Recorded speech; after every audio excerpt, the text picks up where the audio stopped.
Live tonight from the virtual Michigan International Speedway, LSR TV is happy to say good evening, sim racing fans, and welcome to our continuing coverage of the 2019 Ricmotech Cup Series on your home for sim racing at the iRacing Esports Network, where tonight, for the Irish Hills of Brooklyn, Michigan, we welcome you into the LSR TV booth. We're alongside myself, Evan Pisoko. I'm joined by Brian Macklin. Our producer tonight, Hugo Louise, is twisting the dials and bringing us to you this evening, Brian. Third straight week to open up this 2019 campaign, coming off of two different race winners from Kansas and Vegas. First time we expand out of the intermediate racetracks and we go racing tonight from the 2-mile D-shaped oval. Yeah, Michigan International Speedway, it's going to race like a super speedway here tonight. For anybody that's ran with this new cup package, you're going to see these guys bunched up almost like they're racing at Daytona or Talladega, and it's going to create a wild card race out of this that I don't think anybody can even really imagine. There's going to be guys that get runs from the back that can make moves and pass 2 or 3 cars down the straightaway. It's sure to be one of the most exciting races of the week, and I hope everybody's excited because we're going to have a great time bringing the action to you. And it is going to be a lot of action due up as we have 210 miles on the slate for this evening. But of course, I mentioned those first 2 weeks of competition with David Weishart getting the win in the season opener from Kansas. And then most recently, last week, it was Scott Ramler who took home the win from Las Vegas. So Brian, to talk about the points coming into tonight, it is still Elliott on top of the championship standings. That's a 4-point margin back to Weishart, who, of course, with the win, has closed the margin a little bit. You also have Fox, Gillen, and Pryor in your top 5. It is very early on, but do want to remind some of you who may be new to this series here on LSR TV, this is a 10-race regular season. No win and you're in. The objective is to race to the top 12 at points, and a lot of drivers have had a very good start to that. They got to continue the momentum tonight. We have an off week next week, so an opportunity to maybe regroup after this evening. Well, and this is going to be a race where you can really capitalize and get some points. And as you said, it is a 10-race stretch before you get to that playoff. And you've got to get every point that you can, which it really means that you don't have any room for error either. So if you're one of those guys that's on the bubble right now, you really have to be careful to make sure you don't have a bad race here tonight. You want to try to go out there and get as many points as possible. Even the guys that are at the front of the field, Elliott, he only has 25 points over 12th place in the points. So he could easily lose a mess of points and see himself in a bad spot coming out of tonight's race. You have to be extremely careful, but you also want to make sure you're in a position to get a good finish and maybe even go for the win when it's all said and done. I think Rominger in 10th, or tied for 9th, I should say, is the only driver top 12 who's only made one start. So that other critical thing is obviously to be at all of these races in the regular season. There are 2 provisionals, though, that will drop from these 10. So it'll be an evolving picture as this season goes on. On the topic of points, no surprise either that Elliott and Fox holding 1st and 3rd in the championship for Primetime Motorsports means that they're leading our team championship standings into tonight. Only 6 points, though, ahead of the Simpson Motorsports crew, and that is, of course, your race winner from 2 weeks ago, David Weishart, spearheading that group, 2nd in the points. So that's going to continue to evolve over the course of the next week, or next couple of weeks, I guess I should say, Brian. I know I mentioned that we have next Thursday off, of course, for the 4th of July, but after that, there is only one other off week for the entire season, which means that we're going racing for what is about 12 races in 13 weeks.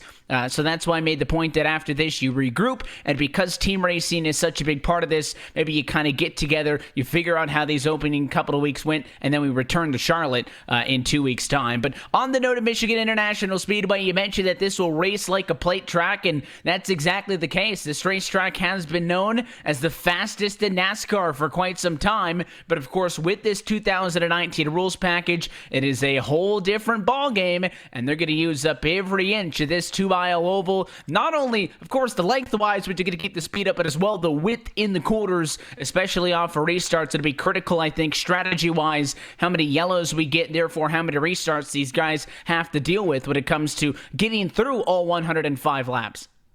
Track position is going to be key. The restarts are going to be wild because if you can time the restart right and get a good run down into turn 1, you can make up 3 or 4 spots before you even get off of turn 2, maybe even a few more than that. And if you've got some team cars around you, speaking of the team standings, if you've got teammates around you, that's going to make it that much easier because you really are going to have to calculate these moves like you're at Daytona or Talladega here tonight. You're not going to be able to pull out of line going down the front stretch or the back stretch and expect to be able to make that run if you don't have somebody that goes with you. So it's really going to be a challenge for these guys, especially the ones that are trying to make their way up through the field. Like our points leader, David Elliott, he's starting 12th here tonight. He's going to have his work cut out for him. He's definitely going to have to be smart and try to find his teammates early to see if they can help him get to the front. Long 20-minute qualifying session just now rounding to a close. 2 minutes left. I don't think we'll see anybody else take a time in that session. Everybody that put down a time into practice and then +1 have put down a time into qualifying. 29 cars, it looks like it'd be the number that'll hit the grid in this one. We'll hold taking a look at those qualifying results until we actually get down and to the grid. But the weather conditions for this race, of course, hot, slick, sun's beating down. Doesn't look like there's any clouds up in the sky that'll lead to some overcast conditions. So grip is going to be at a premium tonight as these drivers start to work some rubber into the racetrack. And this is a kind of a race where the racetrack's big enough to spread folks out. So I would not at all be surprised if we get a race with some good green flag runs and a race that can stretch this thing out just a little bit. But I still think because there is that question mark of running these cars on this track with this package, these drivers, to this point, Brian, should be very confident in the cars. It's not like we're talking about, it's not February or March anymore. But still, first time these drivers, with all of the other guys in the league, to be on the racetrack at the same time. Could also be a good preview because we'll be back to the sister racetrack to here at MIS Auto Club later on this month as well. Yeah, it's one thing to go out here and run laps by yourself and kind of get a feel for the way the car is driving, but it's a whole nother beast when you're out there with 29 or 28 other competitors and you have to race in that pack. It's definitely going to be a challenge. I expect that we'll see some single file racing at the beginning just as people try to get settled in and try to figure out what their car has in the pack or in the pack. But as the race progresses, I expect you're going to see these guys really start to get more aggressive and definitely start taking more chances. The tires don't really seem to fall off here very much, so I don't necessarily think you're going to see too many issues with that, which is going to allow some of these drivers to race a little bit more aggressively, especially later in the run. That qualifying session has drawn to a close, and we're going to get set to go racing for tonight's Michigan 210. Let's go trackside and take a look at your LSR TV starting grid for round number 3. Pole position in this one, going to go to the number 27. It is Michael R. Mueller on pole. His 39.320, the best of them all. He'll lead the 29 Rob Haynes to the green flag, who starts alongside him in second spot. Steve Newt's back at row 2, starting third alongside with Darren Clement in the number 4 spot. John T. Wimbish's 56 machine. He'll round out your top 5. Looks like we have Hunter McDaniel starting from the 6th position here tonight, followed by Travis Pryor starting P7. Then we have M. Scottless Ramler starting P8. Dalton Crowden will start P9. And then rounding out the top 10, Jay Pryor starts P10. The 00 Nick Hunt is going to get the number 11 spot on the grid this evening. He's joined by the 42 of David Elliott. Your championship leader coming into tonight finds himself outside of row number 6. You also have Michael Thwaites in the number 13 spot, Tyler Hallman in 14th, and Gary May through the top 15 cars. The 82 of Mike Franklin will start P16 here tonight, followed by Jerry Glenn in that number 98 machine. He's going to start P17. Then we have John Sterling starting in the 18th position in that number 3 car. Alan Fox will start 19th, and then Bryce Senesac will start P20. Dylan Morano kicks off row 11. In the number 21 spot, he's joined by the 40 of Joshua Gillen in 22nd. Tommy Haynes starts 23rd. It is Randy Perdue in 24th. And Jason Eisenhower, P25.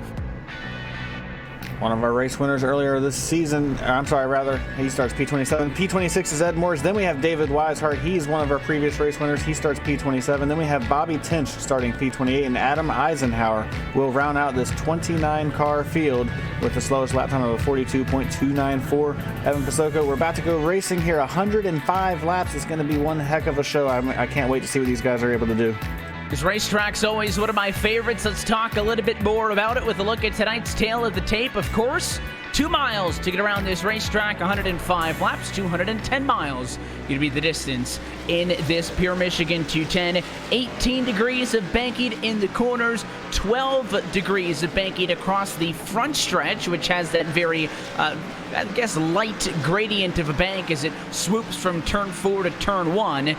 Really carrying speed, though, Brian, through the quarters here, off 2 down the back, off of 4 down the front. You're going to get so much speed headed down those ends of the racetrack that's going to be pretty optimum passing when you consider how big of a factor is going to be in play tonight. And if your race car is going to be good in one spot in particular, I'd pick corner exit this evening. Absolutely, corner exit, where you can get that momentum and try to make the moves. But again, having a teammate or having somebody to work with is going to be pivotal, because you cannot pull out and make those passes on your own, not easily at least. And if you've got 5 or 6 cars lined up in a row, you're almost not going to even have a chance to make that move. So definitely going to have to work on that throughout the night. It's going to be full throttle pretty much the entire run, I would say. So these guys are really just going to have to hang on and see what they can do and see how many moves they can make throughout the race. We're getting set to get underway. The pace car is going to head down to the safety of pit road, and it is that 27, Michael R. Muller, in control of the field as we get set to say let's go racing from the Michigan International Speedway for round number 3 of the Ricmotech Cup Series. We're off ahead of the 27. You can see these guys already as they get across the start-finish line. They're trying to line up. The front 4 cars have already gotten single file. It's double file from 5th on back as these guys are go down into turn 1 for the first time here tonight. Still getting these cars wound up. They're only doing about 170 miles an hour. They're going to do about 180, 85 by the time they get the full song. But at the front, looks like we might have a challenge for the lead already as the number 48 of Steve Dutz. He's going to dive to the inside, battling for second place. Can he get to the inside of our race leader? Looks like he's going to have a shot down in turn 3. That 20 Rob Haynes stayed pretty committed to the back of the 27. Muller pushed him all the way down the back, but it is that inside charge for Steve Dutz. He's got help now. It's the 56 of Wimbish on his bumper. He'll push him up the inside, and your leader of lap number 1 from 3rd on the grid is Steve Dutz. The 56, though, not going to lie over, push the 48 to the race lead, and just as quickly takes it away from him. Inside for the pass. He'll go to the race lead. We're beating and banging for 3rd, and the 32 of Clement sideways at a 2. He's in front of the field and an early wreck and a caution at Michigan. Yeah, and he just got really loose coming off of turn 2. He was on the outside line right there just trying to make something happen, and I think there was a little bit of a checkup in front of him, and I think he might have overreacted just a little bit from that. He got sideways, hit somebody in the door, and then he just went for a loop, and everybody behind him did a great job not piling in and making that a very relatively small wreck, considering he was up in the 6th position when that began. His teammate was on his inside when that happened, but Dalton Counted was not involved in the incident. It looks like that Clement came down, collected Hunter McDaniel in the number 75 machine, also with some damage, the 80 of Jay Pryor. And just taking a look as everybody else scatters, I think the wreck was limited to just those small handful of cars, but very loose conditions leading to that incident in turn number 2. Not entirely something that I was expecting to see just 2 laps into this race. The guys up front were going for it, though. Door banging for P3. Those guys look tight up front, but at loose condition, not enough to hang on, and it is a very early yellow in this one. And I think that has a little bit to do with the track temperature right now being 109 degrees. It was up to 113 earlier on in the session. When the track heats up like that, it just loses so much grip, and it makes these cars a pretty good handful to drive. If they get a cloud to bring the temperature back down, you're going to see that looseness kind of go away. Now we're going to see if there's any strategy here coming to pit road. Looks like Steve Dutz might come in. He's committed. Got a couple of guys that are going to stay out, but looks like the field is going to come to pit road here. Already just 2 laps on their tires. I believe it was Pryor and Wimbish who stayed out, but it was Steve Dutz leading a majority of the rest of the field down to the pit lane for the first time tonight. Pit road speed 55 miles an hour. We'll see just how critical Goodyear Eagles are tonight.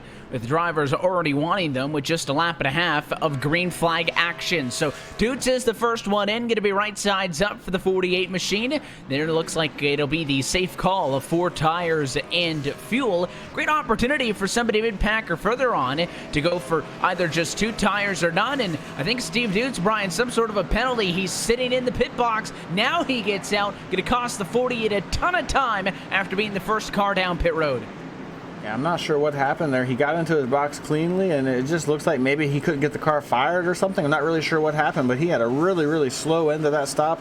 And as you mentioned, he lost a ton of track position as your race leader, or he was up there battling for the race lead when that caution came out, rather. But we did have a handful of cars that stayed out. It looks like about 5 cars stayed on the racetrack to try to get some track position early, which I think this is a good call for some of these guys. You got John Wimbish that stayed out, Travis Pryor, Nick Hunt, looks like Gary May, and Tommy Haynes all stayed out. I think this is a good call. It gives them that track position. A lap and a half on the tires really shouldn't be that big of a concern. If there's going to be any concern, it's going to be on the restart when they try to get up to speed. You might have a little bit of wheel spin, but aside from that, they should be good to go.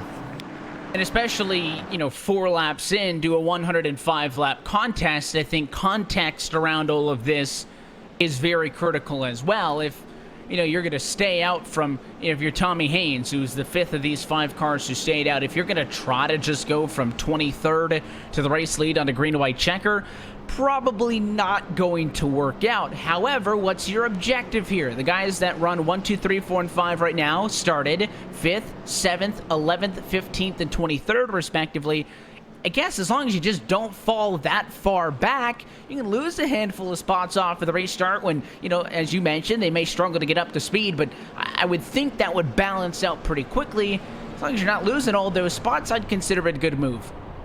Well, I think it's a great move, especially for Tommy Haynes and Gary May and Nick Hunt, who started outside the top 10, each of them. This gives them that track position. I don't think the tires are going to be that much of a disadvantage to the guys on new tires. I think the track position is really going to help. The thing about a race like this, with it being a lot like Daytona and Talladega, is you really don't know who has a good car or who's got a good handling car until you see them out front in clean air. And this is going to give a couple of these guys that opportunity now. They can be out front. They can see what their car is going to do. And that's one thing with this Cup package that we have now. Clean air is one of the most important factors in you having a good race. If you're running anywhere from 5th or 6th on back, the cars handle completely different than if you're running in the top 5, and especially if you're the lead car. You can get out in front and have a completely different driving car from what you had when you were running behind somebody. It's absolutely crazy how much these cars change. We'll see how much advantage that plays to the 56 of Wimbish and some of the other cars up front here. Ironic enough, of course, your pole sitter didn't even get an opportunity to lead any laps. It was the 27 of Michael Muller, and then he actually, Brian, kind of lost at all of this on the pit lane. The 27 car also sat for a while in pit road. I was focused on the 48 machine of Steve Dutes, who led us onto pit lane. Pole sitter Muller was the second onto pit road. He sat in the box for much longer. Again, I don't know what the penalty would be for, unless it was speedied on the entry to the pit lane, or maybe it was some sort of a penalty for the restart. But whatever the case may be, he starts from pole, doesn't even get to lead lap 1. He'll restart this race in 25th position for the driver who was best in queue. I was just looking back at a part of the run before the caution came out, and I'm wondering if maybe the 27 of Michael Muller wasn't in there fixing some damage, because right as that caution was coming out, he came off of the turn and he got into the right side of the number 81 machine of Travis Pryor, and it looks like he got a little bit of left side damage from that. So it makes me believe maybe that he just felt like he needed to come in and get that fixed now. With 100 some laps to go, he had plenty of time to get the track position back and get back to the front of the field. So I think that was what happened with him. As far as the 48, I'm not really sure, because I didn't see him make contact with anybody on that first run. If either of them had damage, including Muller, the 27 Ford Mustang looks pretty good right now. So if it was beat up a tad bit, it's sporty now, but he's going to need it to drive just as fast as it looks again, restarting back on row number 13. The pace car, though, going to get back down and in, and we will restart this race with 6 laps complete. 99 still to go in this Extreme Motorsports 99 Ricmotech Cup Tech Series. John Wimbish stays out. He'll bring us back to the green flag, and it is a great jump for the inside line. Nick Hunt and a 17 Bashida. Tommy Haynes right there on him. All of them leaving the 81 of Pryor in the dust. And much like the initial start of the race, the front 5, front 6, looks like almost the entire top 10 has already gotten single file, but that's going to change very quickly now, as it looks like the number 81 of Travis Pryor, he looks to the inside of Tommy Haynes as they come off turn 2. Now he has no draft help, and you're going to see just how much of a factor that is, as those guys on the outside line, they're able to just line up and get a run. You can see that the 81 is trying so hard. Now he actually gets some help, and he goes to the inside for second, and now can he make the move for the lead as they come off turn 4? Carried a lot of speed on the inside line, typically tougher to do so when you're on that shorter way around the racetrack. It is Wimbish at the start-finish line, trailed by Pryor in second, and the 29 of Rob Haynes up to the number 3 position. Everybody tight now on that very outside line as these drivers keep it flat foot down to 182 miles an hour. That's the slowest they got through the entire quarter, showing just how fast these speeds are all the way around a lap. And at 56, almost mirror driving a little bit, trying to block the lane. The 81 looks low, and that door got shut real fast as the 56 protected. And that was a great move as the race leader, because he just put these guys in a situation. Now they're 3 wide for the second place as Travis Pryor got stuck in the middle. He's got the 034 of Dalton Cowden on his inside, and I believe that's the 29 of Rob Haynes on the outside. Still 3 wide as they head off into turn 1. Who is going to get it? Is there going to be any contact? It looks like the 034 slides up, almost gets into the left side of that 81 machine. Somehow they sort that out, but they're still 2 wide as they work down the backstretch. Oh, it's behind him. The 57 Ramblers around, and it is a big mess on the back straightaway as Scott Ramler got turned around. Your race winner from last week at Las Vegas, second caution flag of the night, Brian, coming just when we thought we were avoiding an incident there. We'll get a better look here on the LSR TV replay. The incident looked like it was going to be with a 34 of Cowden and the 81 of Pryor. They're fine. And then in a little bit of kind of unsuspected 3 wide, I don't think Tyler Hallman felt that they were 3 wide there. Ramler stayed a little bit low to yield to, I think that was Jerry Glenn. And eventually the 52, the 57 come together, and they collect at least half a dozen race cars. And unfortunately, one of those cars that was collected was one of our race leaders early in the race, Steve Dutz in the 48 machine. He got some heavy contact. He got turned around, and then it looks like the 42 machine came in late and made some more contact with the 48 machine and really just destroyed that car. He should be able to continue going, but he's not going to have the speed that he had at the beginning of the race for sure. It looks like the 27, our pole sitter, he did not get involved in that. He was way behind the wreck and actually was able to almost come to a complete stop to avoid that. But a huge wreck already on lap 10 that has affected the outcome of this race for a lot of drivers. The tough starts to this one. We made the point off at the very top of the show that the key would be surviving these 210 miles. Well, the opening 20 have been detrimental to a lot of them. The guys who stayed out the last time and were able to stay in front of the incident, well, that strategy paid off very well. It's Wimbish leading us down to the pit lane. Surely for 4 more tires and fuel for most everybody, it's Wimbish, Haynes, Cowden, Pryor, Haynes, your top 5.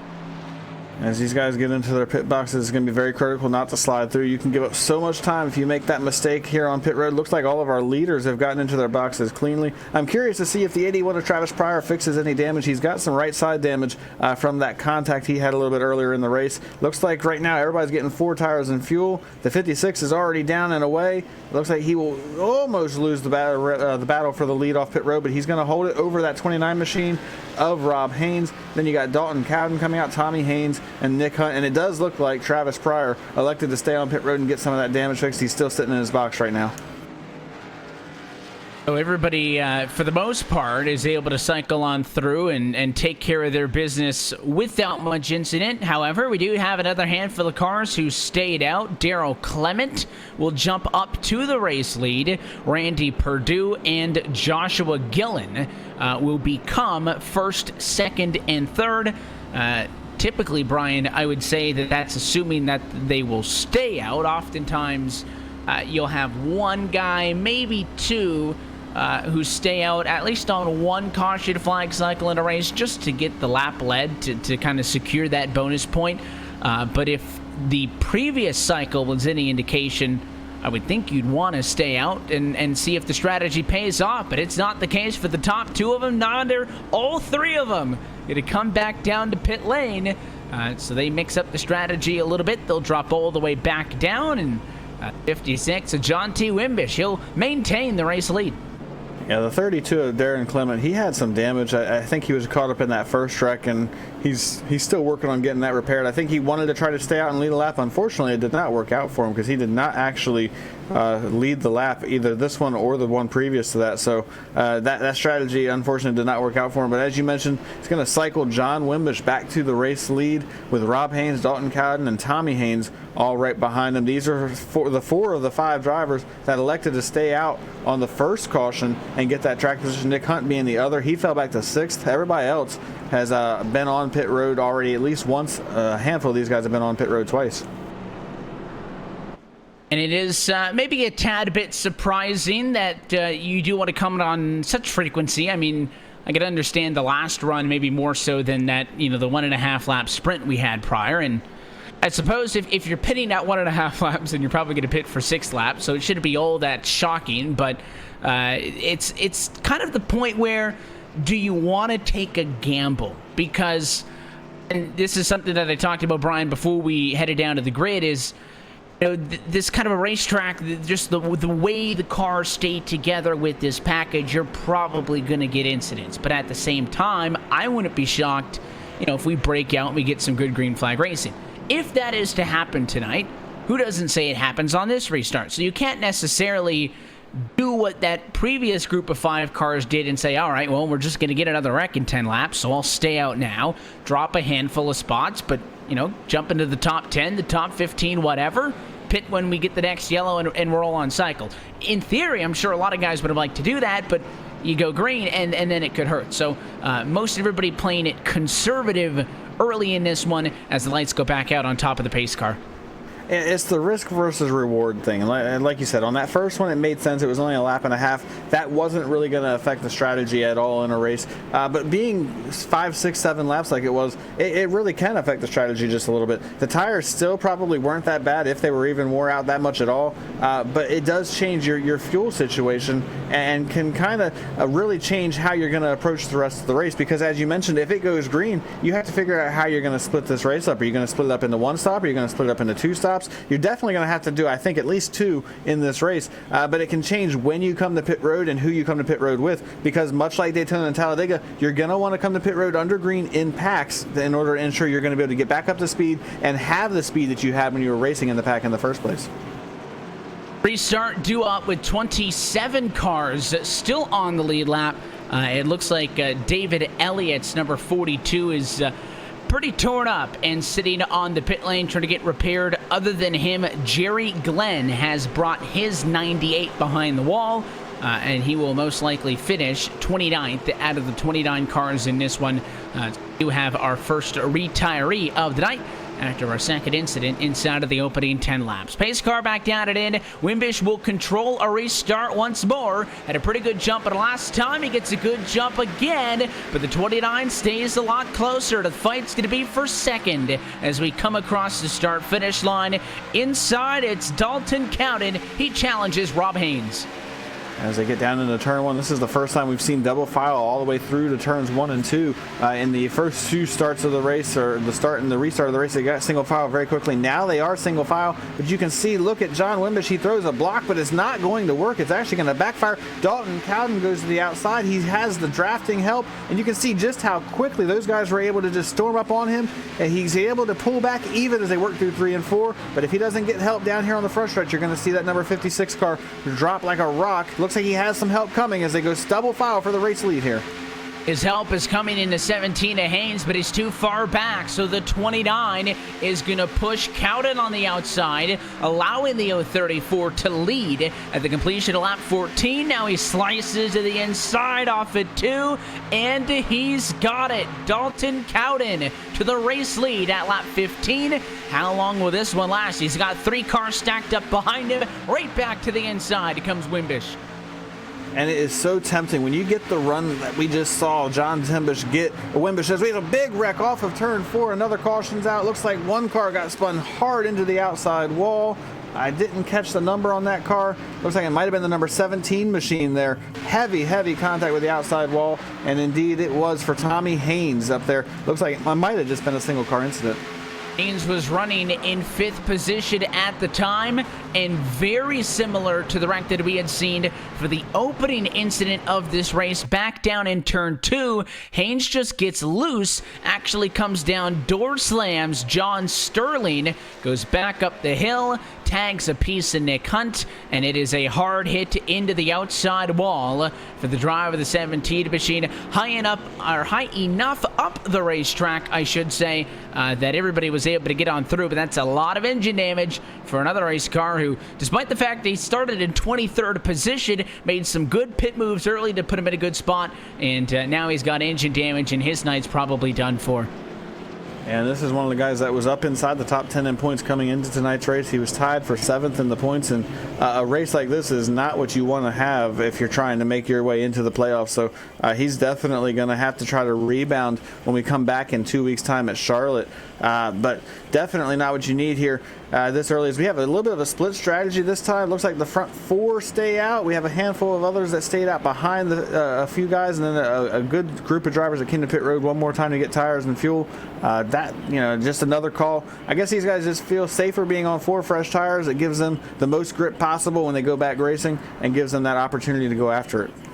Because there's so many different varying strategies here, there's no real one set strategy that everybody agrees upon, so it'd be interesting to see how all of these played out. I'm not shocked to see John Sterling, Brian, be the first to come in from P5. He's the one that got door slammed in that incident. He takes 4 tires, but as everybody else leaves pit road, he stays in his box, and he is going to get that number 3 Chevrolet patched up a little bit here. So as we work under our 3rd caution flag of the night, we'll take a quick opportunity to take a yellow of our own, step aside, and when we come back, we get set for yet another race start. It's John Wimbish in control once more. The 56 cars leading. You're watching LSR TV's coverage of the Ricmotech Cup Series on the iRacing Esports Network.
This is Jim Beaver, voice of the Lucas Oil Off-Road Racing Series, introducing Pro 2 and Pro 4 trucks on iRacing. Game on!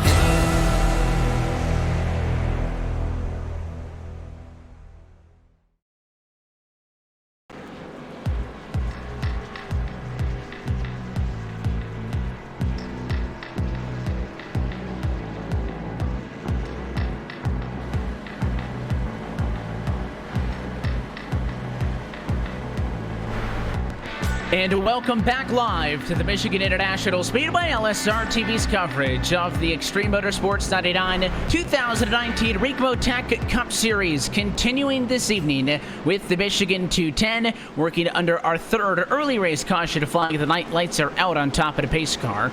We will put lap number 19 behind us and get set for a restart. Forward on order, of course, at the top of your screen.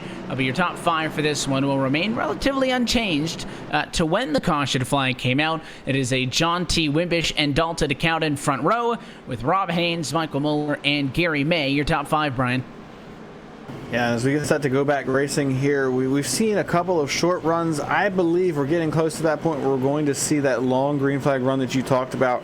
These guys are starting to figure out that they're going to have to give a little bit more room, be a little bit more patient, and definitely start to give a little bit more time before you start making those moves. And I expect we're about to see that green flag run break out, which means we're about to find out just who has a good handling car and who can make it work over the long course or longer part of the run if we get to that point. It'd be fun to see as well. The sun continue to dip into the evening. It's about 5 o'clock p.m. in the sim. You're starting to see that red haze take over the virtual Michigan International Speedway a tad bit. Pace car down and in. It's another good restart for the 56. Oh, so good on the inside line. Another great jump for the bottom as the 29 of Rob Haynes easily going to take over second. And that 27 of Muller waiting behind the 34 of Cowden. Finally was able to make the move to the inside. Brian, once they crossed the start-finish line, would have been penalized down slower after that 034 to bad restart, but here comes the 29 of Haynes. Big run out of turn 2.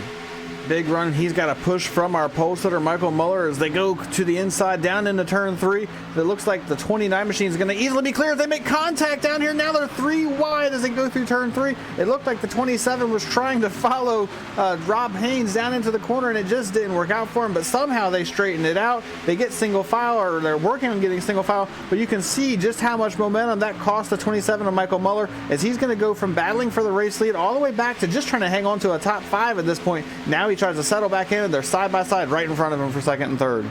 It's definitely not an issue of a lack of lanes. You can make it work just about anywhere here at Michigan, but it's a fact that drivers all want to get the draft off of the cars in front of you, that you're not using that much of the racetrack. 2 wide we go to the inside. It comes the 034 for as bad of a restart that Dalton Cowden did. He may have the lead this time, but at turn 4, as he slides up in front of the 29, holds him off for the moment. But Wimbish will challenge back down low. All on his own, though. The 3 challengers up top and a caution flag incident behind them, and a couple of cars are off and into the grass. Looks like Dylan Morando is one of them. The number 2 machine was near where this started, but he's not the culprit. The 80 machine, I think, is where it all starts with Jay Pryor. Yeah, they were having some issues back there. It looked like a couple of those guys were really loose as they were going through 3 and 4, and it actually started in front of the 80. The 66 machine of Bobby Tinch, he got sideways, and that checked everybody up and made them 4 wide, and then it just seemed like everybody just ran out of real estate. And as you mentioned, several cars got caught up in that wreck. Lots of heavy damage to the 80 machine, to the 2, the 48, just a handful of guys that just have a lot of damage that are going to be sitting on pit road trying to get that fixed for a while. One guy that I'm looking at that was really lucky not to be caught up in that was the 81. I think he just barely sneaked through on the inside. Actually, no, he made contact with the 66 machine as well.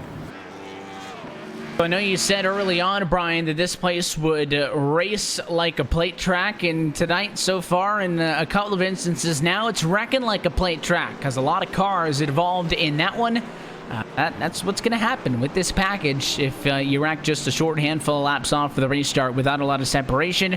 Racetrack gets blocked, and as always, the majority of the cars involved had no part of where all of that contact initiated itself from. Everybody, though, but agreeance. Pit stops this time for your race leaders. So Dalton Cowden in pit stall number 9 comes in as the first car. He'll go right sides up. He'll go left sides up. We'll see if he gets beat out by any of the cars in front of him with a tad bit better pit stall selection from qualifying. A couple of them are going to try, but it is without prevail, and Cowden maintains the top spot. Great race off of the pit lane for second as Rob Haynes squeezes it out atop Wimbish.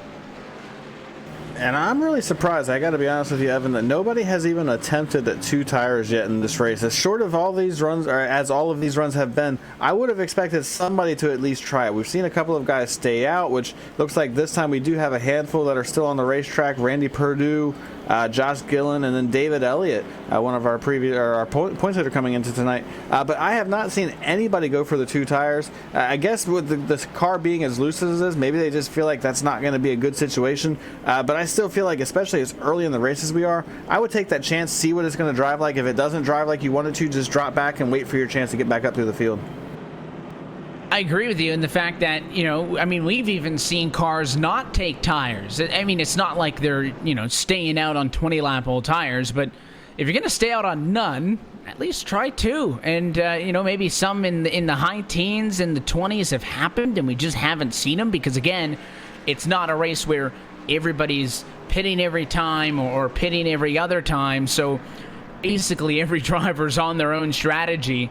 But at least none of the major players, top 5, have quite taken that gamble. Not to say that there haven't been drivers making moves, though. How about David Weishart in the 33, started 27th on the grid tonight, 3rd from last place. He's up to 4th. A good recovery as well, should mention, for the 27 of Michael Muller. He had a restart outside the top 20 after starting on pole position for what we suspect may have been some damage repairs. He's back to the top 5. Jason Eisenhower, 25th to 7th. Joshua Gillen, 22nd to 9th. So a lot of guys making moves in the early 20-25 laps or so of this contest. And it just goes to show you just how easy you can make those moves. And I talked about it, the restarts are the most critical part of that run because you can make up a ton of time and a ton of positions if you can time the restart and get a good run down into turn 1, especially coming off turn 2 and then down into turn 3. You can carry so much momentum, and it can really help you. We saw on that last restart just how well the 29 and the 27 worked together to pass, I believe it was Dalton Cowden for the race lead, or John Wimbish actually for the race lead. They just locked bumpers essentially and drove right by him going down the back straightaway. You can do that kind of stuff on the restart because you're already so tight packed together. Once things get a little bit spread out, it's a little bit more difficult, but definitely you want to take those chances on the restart if you can. We'll see if the restart is coming up in 2 miles from now as the pace car, with the lights still on, comes across the start-finish line here. And the restart is coming up. So we will go 2 by 2, put 25 behind us. Take what is 80 laps to go this time through. So just a smidge shy of quarter distance in this race. Some 32 or so minutes removed from when the green flag came out. Still no additional retirees in this one. Maybe if you're just joining us, Jerry Glenn is the only driver that has had to go to the garage. Tommy Haynes and David Elliott are off of the lead lap, but they are still technically in this race, just a handful of laps down. And of course, it's going to be a big blow for David Elliott, who in the opening 2 races of this season, Brian, 2 top 5 finishes, didn't steal one of the wins quite yet. Those went to David Weishart and Scott Ramler, but came into tonight as your championship leader and is going to finish way at the back tonight. That'll certainly hurt him. Yeah, and as I talked about, you really can't afford that. Even as the points leader, he's only got 25 points over the guy that's 12th in points, Franklin. So he's going to have a big gap to try to fill when they go back to racing in 2 weeks at Charlotte. I'm curious to see how far back he's going to drop. Obviously, he's going to lose the points lead, but we're about to go back racing here at Michigan. Pace cars in the middle of 3 and 4 with Dalton Cowden leading the field with Rob Haynes to his outside. And it's the first time Cowden's going to have an opportunity to dictate this restart. He's the blue and white entry with the red numbers on the inside of the front row. He holds them back a tad bit longer. He doesn't have to go to the restart box, and at the last minute puts the right foot down. Late start for the 034. It works, though. He'll lead to turn 1, and it actually played out quite well for the 29 machine. Rob Haynes, who for one of the first times tonight in second place, doesn't lose his spot. And he was able to hold on. Now he carries that speed through the middle of 1 and 2. Looks like he's got the run. He's going to look to the inside. Now, does he have any drafting help, or are we going to see like we saw in the last restart where the outside line prevails? It looks like that's going to be the case. Here comes, though, the 27 of Michael Muller to the inside, but it's not going to be enough for the moment to help the 29 to go to the race lead. He does, however, power back on the inside, trying to make that move as he slides up the track, almost makes contact with Dalton Cowden, and they are side by side as they come to the line for the lead. Cowden saw that 29 pushing up the hill, took an extra step up to avoid some contact, and he did have the lead at the start-finish line, but now that Cowden's got some challenge on the inside, Haynes has the push from the 27 of Muller, almost cleared him that time in one, tight again, and he'll squeeze him up against the safer barrier. But the 034 will not back down.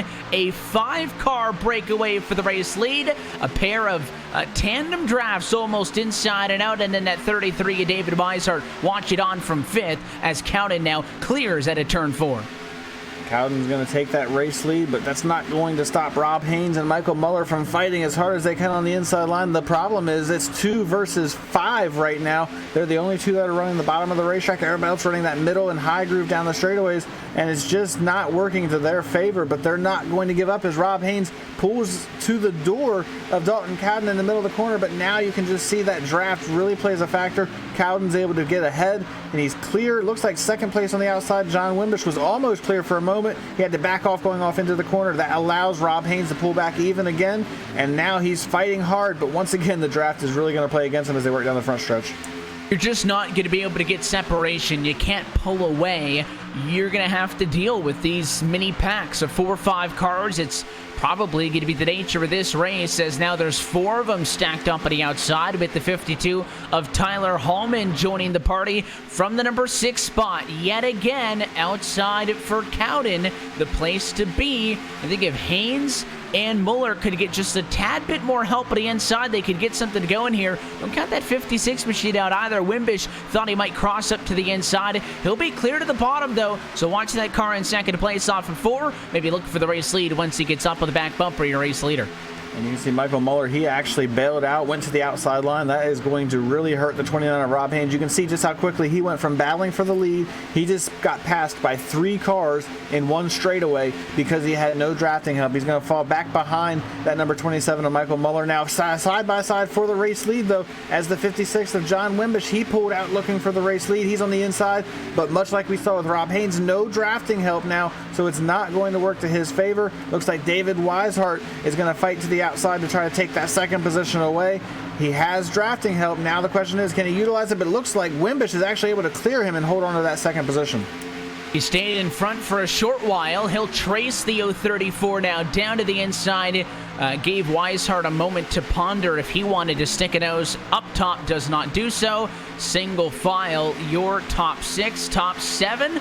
All the way back to, if you want to toss Gary May in that also, the 8th placed car, all within 1 second of your race leader Cowden. Going to be a slow lapped car up front. That's David Elliott limping around. He'll fall to 3 laps down as the faster cars will choose the outside to get around him. And that was a sketchy moment for those drivers because they just weren't sure if he was going to hold the bottom of the racetrack. I saw it looked like John Wimbish got a little sideways going off into the corner. Might have just overreacted from that car being there, but he's able to hold on to that second position. And this is what I was expecting to see happen. These guys kind of settle in, get single file for a little while, and really just kind of feel the cars out. I think a lot of these drivers are a little frustrated with the cautions we've had so far, trying to just make sure they can log some laps and put themselves in a position later in the race. We're at the point now with that last pit stop coming when it did, they should still have to make 2 pit stops, but they're borderline maybe being able to make it on 1 stop. So you might see some of these guys maybe just try to conserve a little bit of fuel, see if they can stretch it out, maybe put themselves in a position to only have to come back to pit road one more time. One thing we've mentioned a few times, of course, the weather conditions and those hot, slick temps. They have been the culprit of a lot of the loose conditions, Brian, that we've seen that has actually led to a few incidents tonight. Track temp 105 compared to the 84-degree actual temperature right now in the sim. As these tires start to get worn off a tad bit more, are these cars going to transition to a tighter condition, or are they not going to be able to get rid of that loose feeling as the 56 peaks down low but can't make it work? I think running single file, you'll see these guys be okay handling wise. When they get double file and the air really starts to change around the cars, I think that's when you're really going to start seeing them struggling with the handling on the car. It's going to be a very tricky situation, but like right now with these guys being single file, it's so hard to pass. We saw this in the real life Michigan race a couple of weeks back. If you don't have help, you really can't make that move, and that's where we're at right now. John Wimbish has tried a couple of times, but with nobody willing to go to the inside with him, he's just kind of stuck where he's at. So I don't think you're going to see too much handling issues right now. If they start racing side by side again, that's where you might start seeing that loose condition come back. So while they sit single file up front, there is a battle a little bit further back. The 09 of Bryce Sensak in the number 13 spot with the 57, looks like, of Scott List-Ramley, a race winner from a week ago. The 09 of Rashid will win out in that battle, so he'll get 2 spots in a single lap, go to P11, wants another to the inside of the 75 of Hunter McDaniel. I'm not sure if he'll clear this time in 2. I think the 75 is going to fight this one off a corner 2, but showing that there are some fights. And now up for second position. The battle continues as David Weishart's got a push. The 27, Michael R. Moeller, shoving him through and past Wimbish, which drops the 56 back to third. Yeah, I'm not sure what Wimbish was doing, but he looked like he was trying to protect the inside line in the backstretch, and it did not work out for him as everybody just stayed on the outside line and was able to drive right by him and make that move pretty easily for David Weishart. And you got to wonder how Michael Muller feels. He started on the pole here tonight. Evan Pasoku has not led a lap yet in this race. He got passed by Steve Dutz on the first lap, has not been able to get out front. You've got to believe he wants to get that 27 car out front to get that bonus point. It's one thing when you start as the pole position driver, you want that lap led just to say that you got it. I can't tell you how many times I started on the pole and didn't lead a lap in the race, and I was so frustrated because of it. I can only imagine what he's feeling right now. He comes into tonight outside of the top 12 chase cutoff. Long way to go with 8 races until that chase begins, if you include tonight. However, it certainly felt like he has a good race car after qualifying on pole position. He was also 5th in the practice session, so that car has been good all night long. The 27, I would say in a good spot. 37 laps in, Brian. If you told me that he's going to have, again, what either was a penalty or some sort of a damage that had to get fixed that would kick him outside the top 20 in the opening laps of this race after not even leading a lap after bringing us to the green flag tonight up to P4. He's got a clean race car in a decent position, and I don't think that he's going to object if we lock in for a long green flag stretch here, as your top 5 now have gotten some separation. The Hallmans, the Mays, the Eisenhowers in 6th, 7th, and 8th. They were just with our lead group a few laps ago. Not anymore. That top 5 now starting to get a little bit of space. Yeah, it looks like the handling is starting to become a little bit more of an issue. These guys are starting to actually have to crack the throttle just a little bit, but I want to stress that their lap times have not fallen off that much.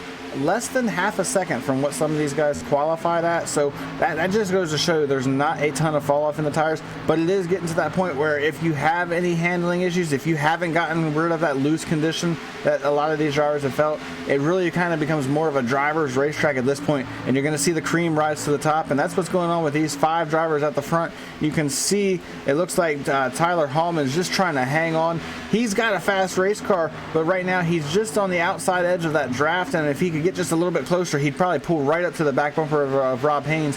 But right now he's at risk of losing this draft, and if he loses that, it's going to be much like at Daytona and Talladega. You're going to see him drop all the way back to that second group back behind him, which is almost 2 full seconds behind him right now. But unfortunately, if he loses this draft, that's what's going to happen.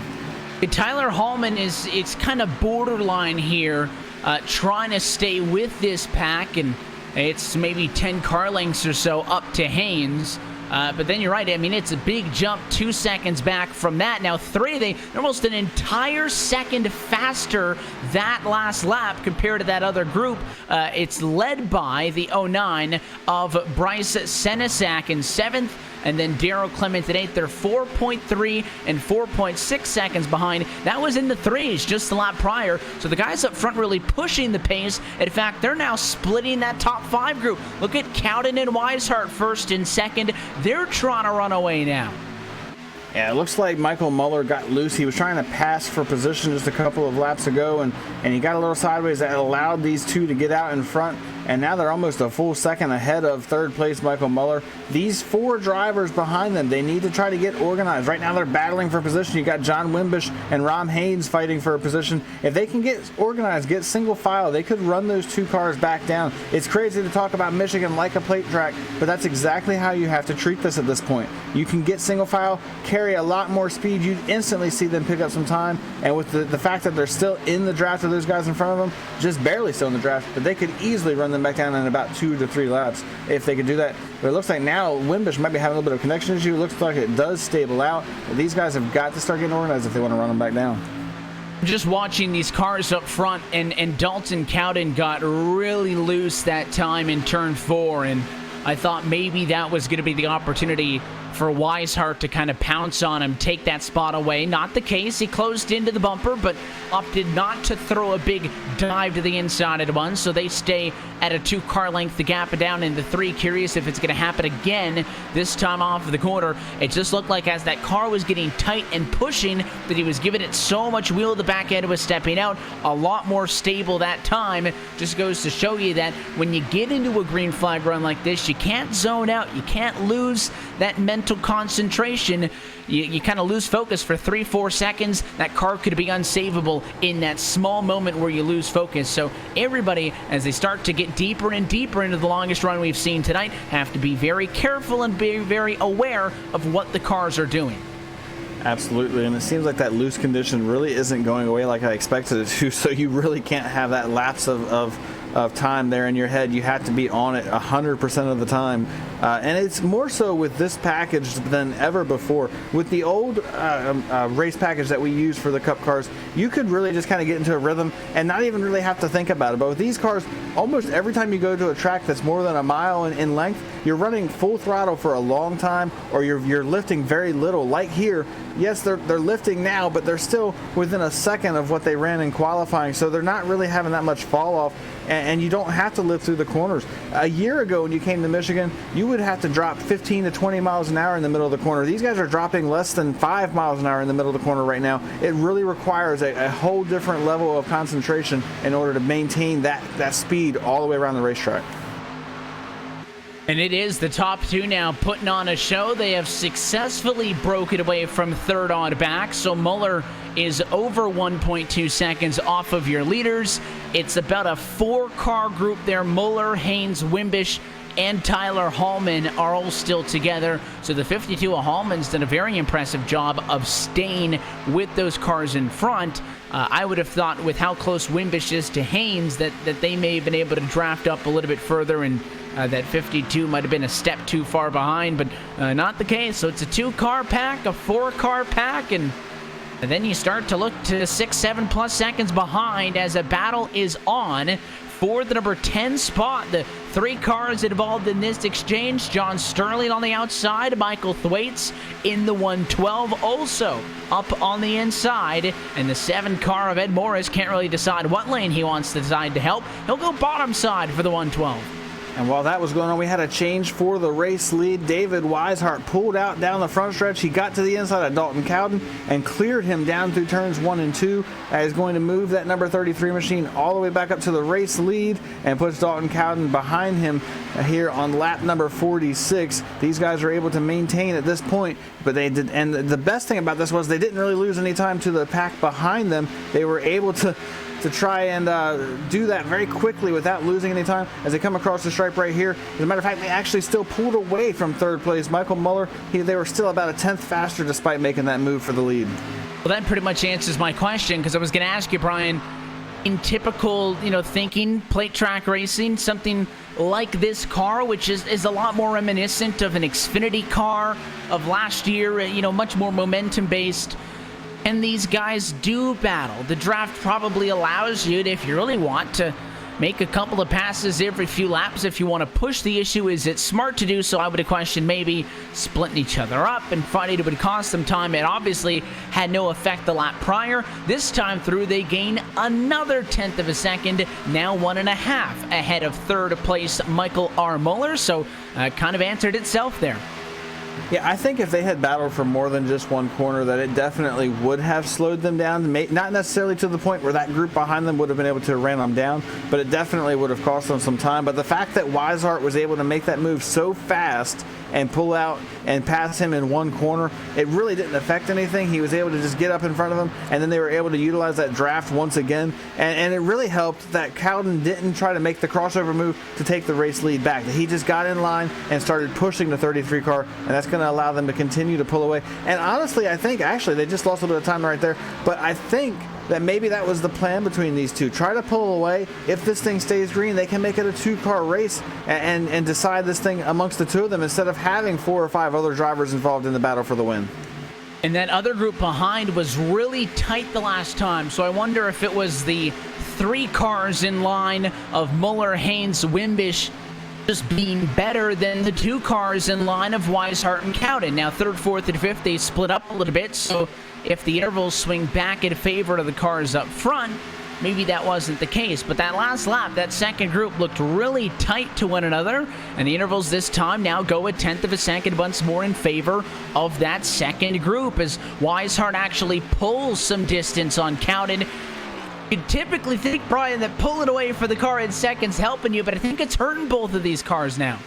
Yeah, Dalton Cowden actually got really loose off turn 4 that last time, and it hurt his momentum in a big way. And you can just see how it actually has affected Weishart as well. And it's pulled these guys, Michael Muller, Rob Haynes, and company in. Now it looks like we might have a couple of these guys coming to pit road. Looks like Dalton Cowden's going to be the first of the race leaders. He's going to bring everybody in this front pack other than Weishart to pit road with him. Michael Muller comes in, Rob Haynes, John Wimbish. They all come to pit road for what I'm assuming is a scheduled pit stop, considering they all came in at the same time. It's going to be 4 tires and fuel. But Evan, this is really early into the run. They've only been on these tires for about 25 laps at this point.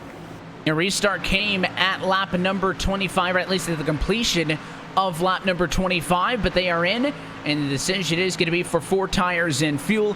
It's just a smidge shy, but 55 laps to go this time, Brian. I would assume that means that they are setting up for that 2-stop strategy that you had mentioned, and we would see pit stops closer to lap 75 or 80 if this were to stay green. The race off of the pit lane, Muller, Haynes, and Wimbish. Way out in front of them all, though, was Dalton Cowden, who again had that earlier pit road entry. I think he's actually going to gain some here. Those cars were hot on his heel onto pit road, but the fact that he got off of the pit lane much sooner going to give him, I think, a big net gain in the 034.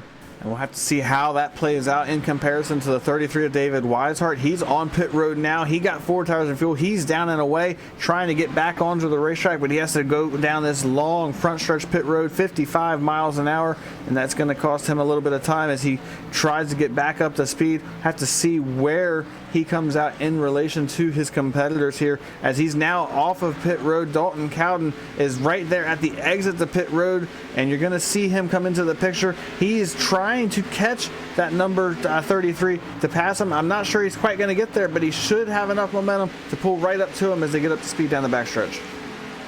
And we see as they blend up into traffic, Weishart pulling in front of Cowden. They'll be pretty even by the time they get the 3. Momentum should dictate that the 034 is going to get it.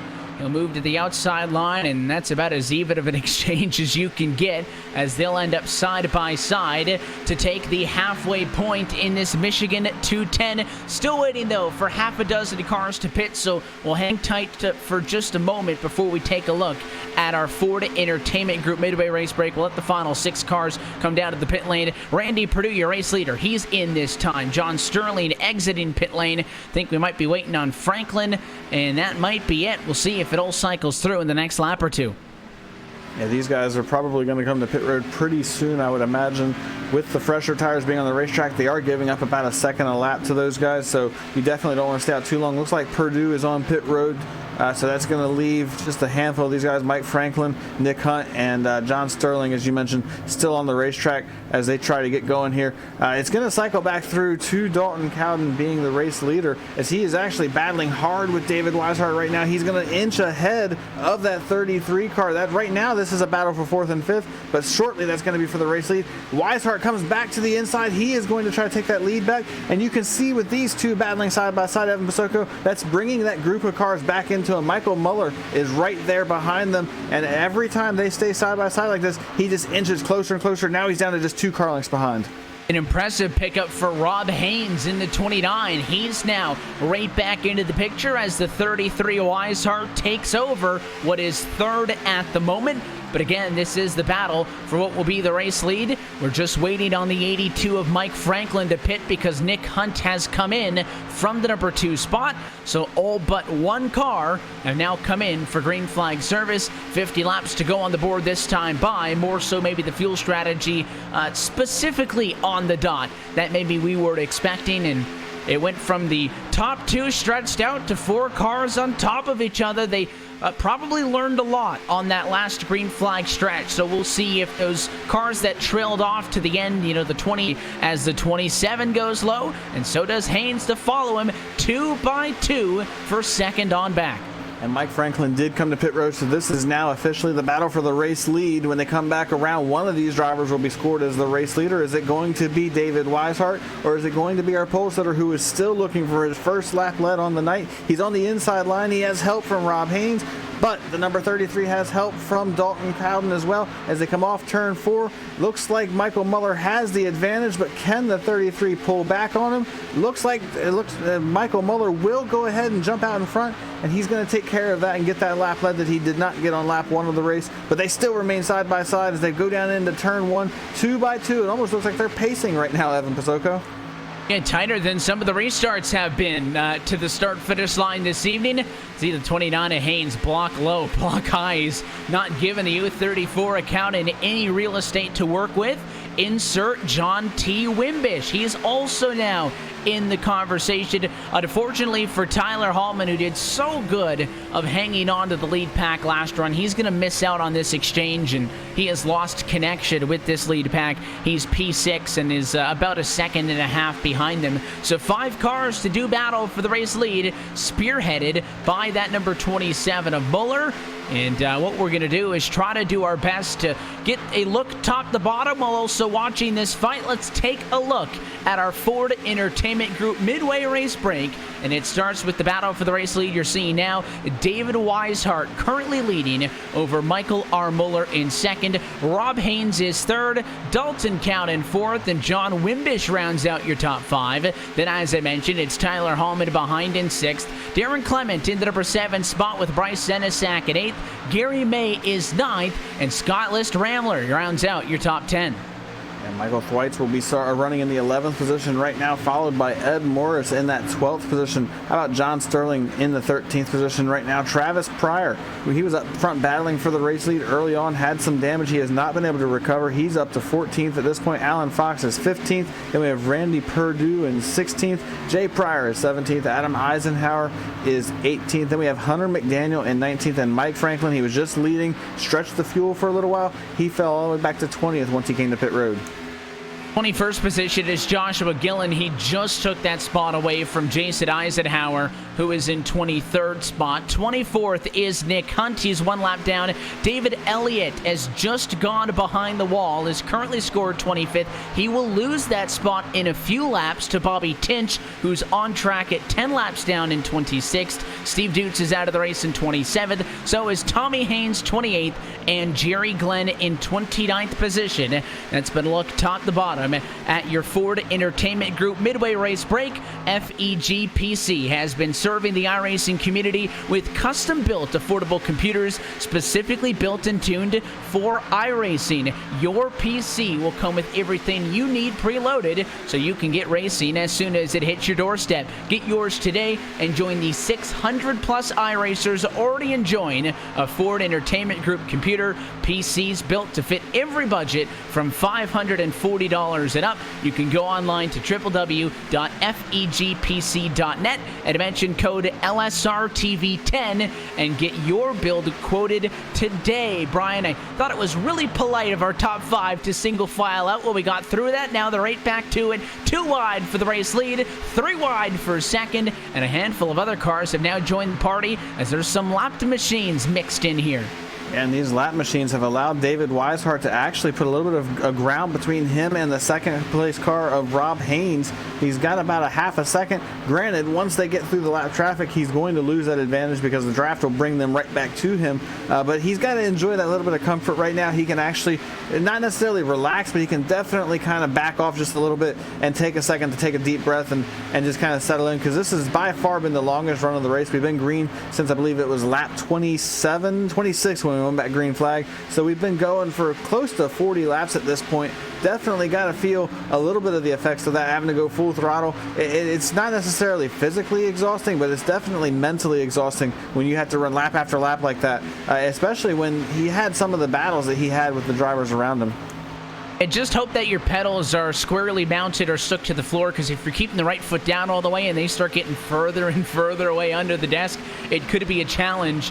Second position is where some of the fun is with that car on the outside line. Again, lapped machine, the 40 of Joshua Gillen is not for position here as your race leaders come out of turn number 4, and the other car not for position in this group is the 36, as you mentioned, of Jason Eisenhower. One thing that I have been watching, and it's really solely up to this rules package, Brian. I mentioned that Michigan had been known for the longest time as the fastest racetrack on the calendar. We're no longer seeing those 210, 215s into the quarter, but the crazy thing about the way this package works is just how consistent, how constant that speed is all the way around. So David Weishart, your race leader, 187 was his top speed into turn 3. The slowest he got through that corner was 177. So it is only a 10-mile-an-hour difference between your slowest point of the lap and your fastest point of the lap, and that's crazy.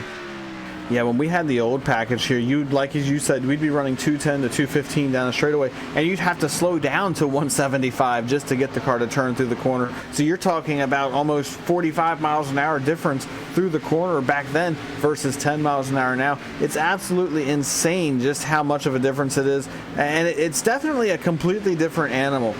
The old package had its ups and downs as far as how you had to drive the car and finding your way to get to the front, but this is a very challenging package as well, because you are constantly battling with somebody. Very rarely do you see the type of lead that we see David Weishart have right now under this package. Typically, you're always going to have somebody right there on your bumper, and these guys are starting to close back in on them. Now that they've gotten through the lap traffic, we just saw Rob Haynes, he gained about a tenth of a second. He's going to get back up to the back bumper of that 33 car, and you're going to see that tight pack racing once again like we've seen most of the race so far.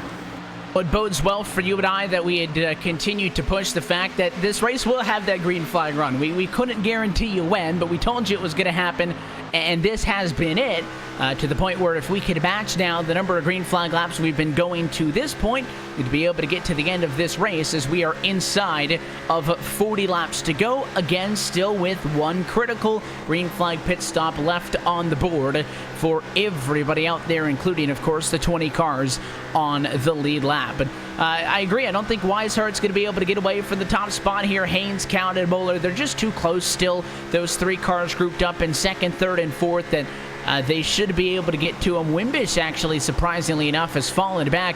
He's trapped with those lapped cars, the 66, the Tinch, in the 00 of Nick Hunt. So he's in his own little 3-car pack, so I guess that'll help him out in the case that he's not going to fall back to 5th or 6th position, I should say, where Hallman's sitting. But as a race leader, it's really never fun to be stuck around some lapped cars. As I say that, and your race leaders try to work around another one, as Dylan Morando in 24th position to go down a second lap. He's the last placed car running aside from Tinch, and a caution flag down the back straightaway. A yellow car is around. It's Adam Eisenhower from 19th position, and just like that, this race is a whole new ball game as the 86 car was hard into the inside wall, and the replay will show it starts with the 82 of Mike Franklin.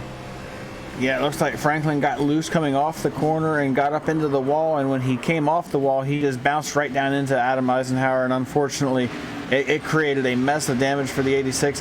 Mike Franklin's actually going to get away with that wreck pretty clean in comparison to the 86 machine, so very unfortunate for him. But definitely going to change the complexion of this race, Evan Pasoko, because these guys are still not within a window where they can make it to the end on fuel. Based on the run that we saw just a little while ago, they pitted after about 25 laps with, it looks like, 35 or so to go. I would have to imagine that they are either right on the edge of that fuel window or on the verge of not being able to make it at all.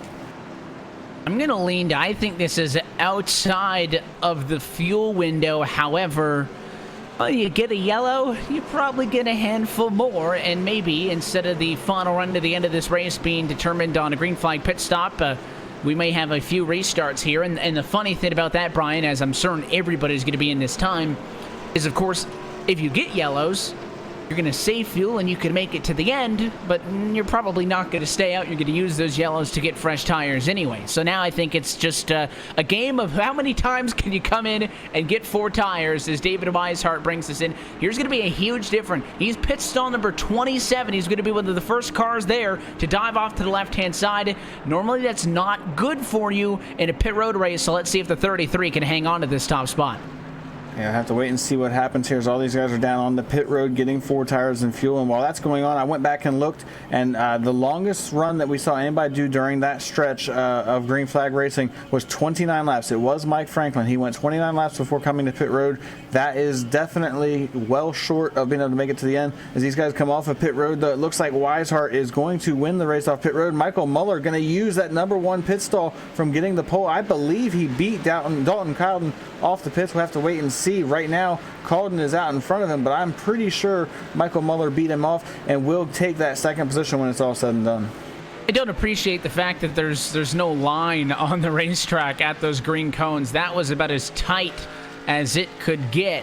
It looks like the 27 is going to be given the spot. No, so Dalton Cowden will maintain, or I guess we'll get that #2 spot in the race off of pit road. An impressive exchange for David Weishart to just keep his #1 position.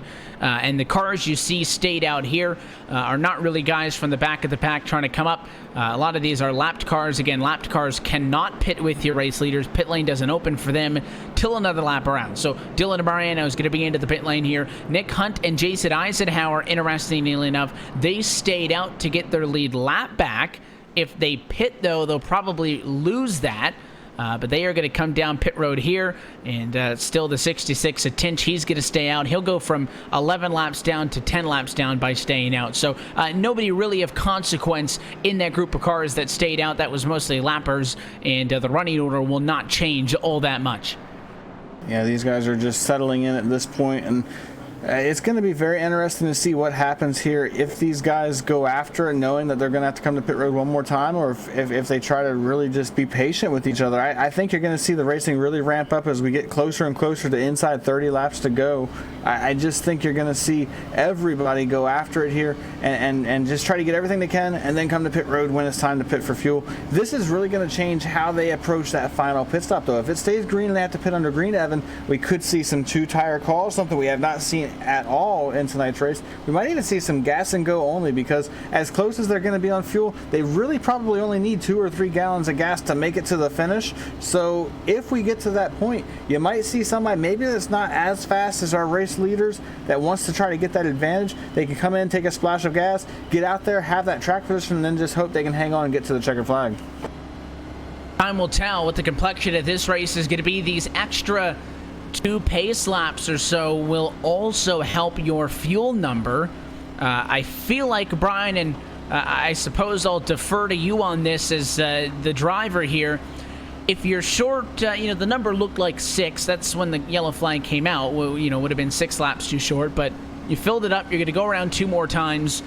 If you're, say, 3 laps short or 2 laps short on fuel, and hypothetically we run this to the end, and you save enough fuel to make up those 2 to 3 laps that you need on this kind of a run, or because that this is no longer the Michigan of old, that you would give up way too much time by doing so, that pitting would be the alternative, even if it is just for a little splash?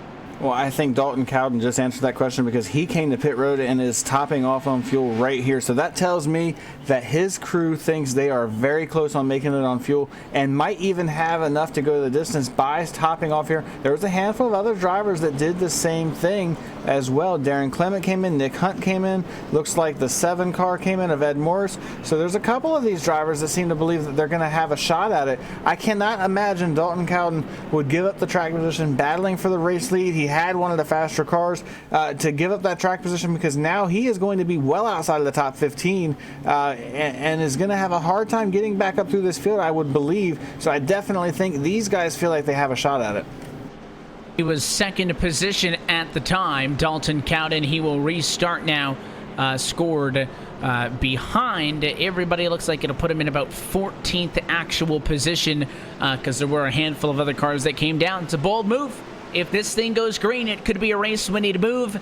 If we have a couple of yellows, some race starts, and more pit stops, Cowden may have just given up a ton of critical track position. This restart comes with 72 laps going to go to the books. It is a restart due up with a 33 left to go. In the Michigan 210, it's David Weishart's opportunity to control a restart from the back to the front. He leads with a good jump of 2-3 car lengths. Gets way out there as they get up to speed here. Now he's able to move up to the outside line. He's going to try to use that draft from Michael Muller. They are side by side behind him, and what he's going to have to worry about is when they get off turn 2, you're going to have 2 lanes of cars coming at you with a little bit of momentum. Which lane do you block? I don't think he's going to be able to block both of them. He's going to take a shot here, but here comes Rob Haynes to the inside. He's going to make that move for the race lead. He has help from the 52 of Tyler Hallman, and they are side by side for the race lead down here in turn 3. Rob Haynes with a power move tries to slide up in front of the number 33. He makes it happen, but here comes the crossover move off turn 4. Right back down to the bottom comes Weishart. He's not going to skip a beat. The 33 is still leading that lap despite the impressive move from the 29 of Haynes. So it's Haynes on the outside. Draft support behind him with Muller in line. The 56 of Wimbish in line as well. The 33 doesn't have that support. The 52 is down there, but there's too much space, and all those cars stacked up on the outside. Way too much to handle, and it'll push Rob Haynes back to the race lead. Muller now in the fight for second, probably going to lose this exchange to Weishart, but the 33 car playing catch up again at a 4, and this time Haynes hangs on, at least just to lead the lap.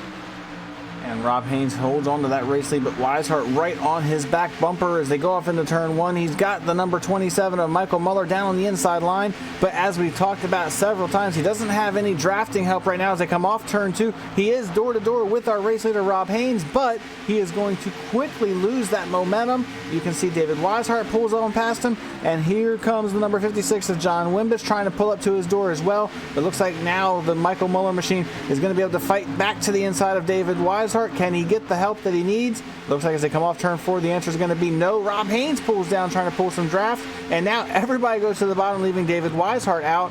But as they get down into turn 1, that's going to change once again as they slide back up to the wall. The game of chess, they continue to make different moves. First all up high, that time all down low. The 81 trying to transition up top. That's Travis Pryor squeezing to the outside of Wimbish. In front of him, you still have Weishart trying to get around the 29 and the 27. Seems like you can't get those two apart as they have been working very well together in terms of pushing and whatnot, and the 29 going to go all the way up to the wall to block a run from Weishart that time in 4, and in turn he'll get shoved all the way down the front straightaway.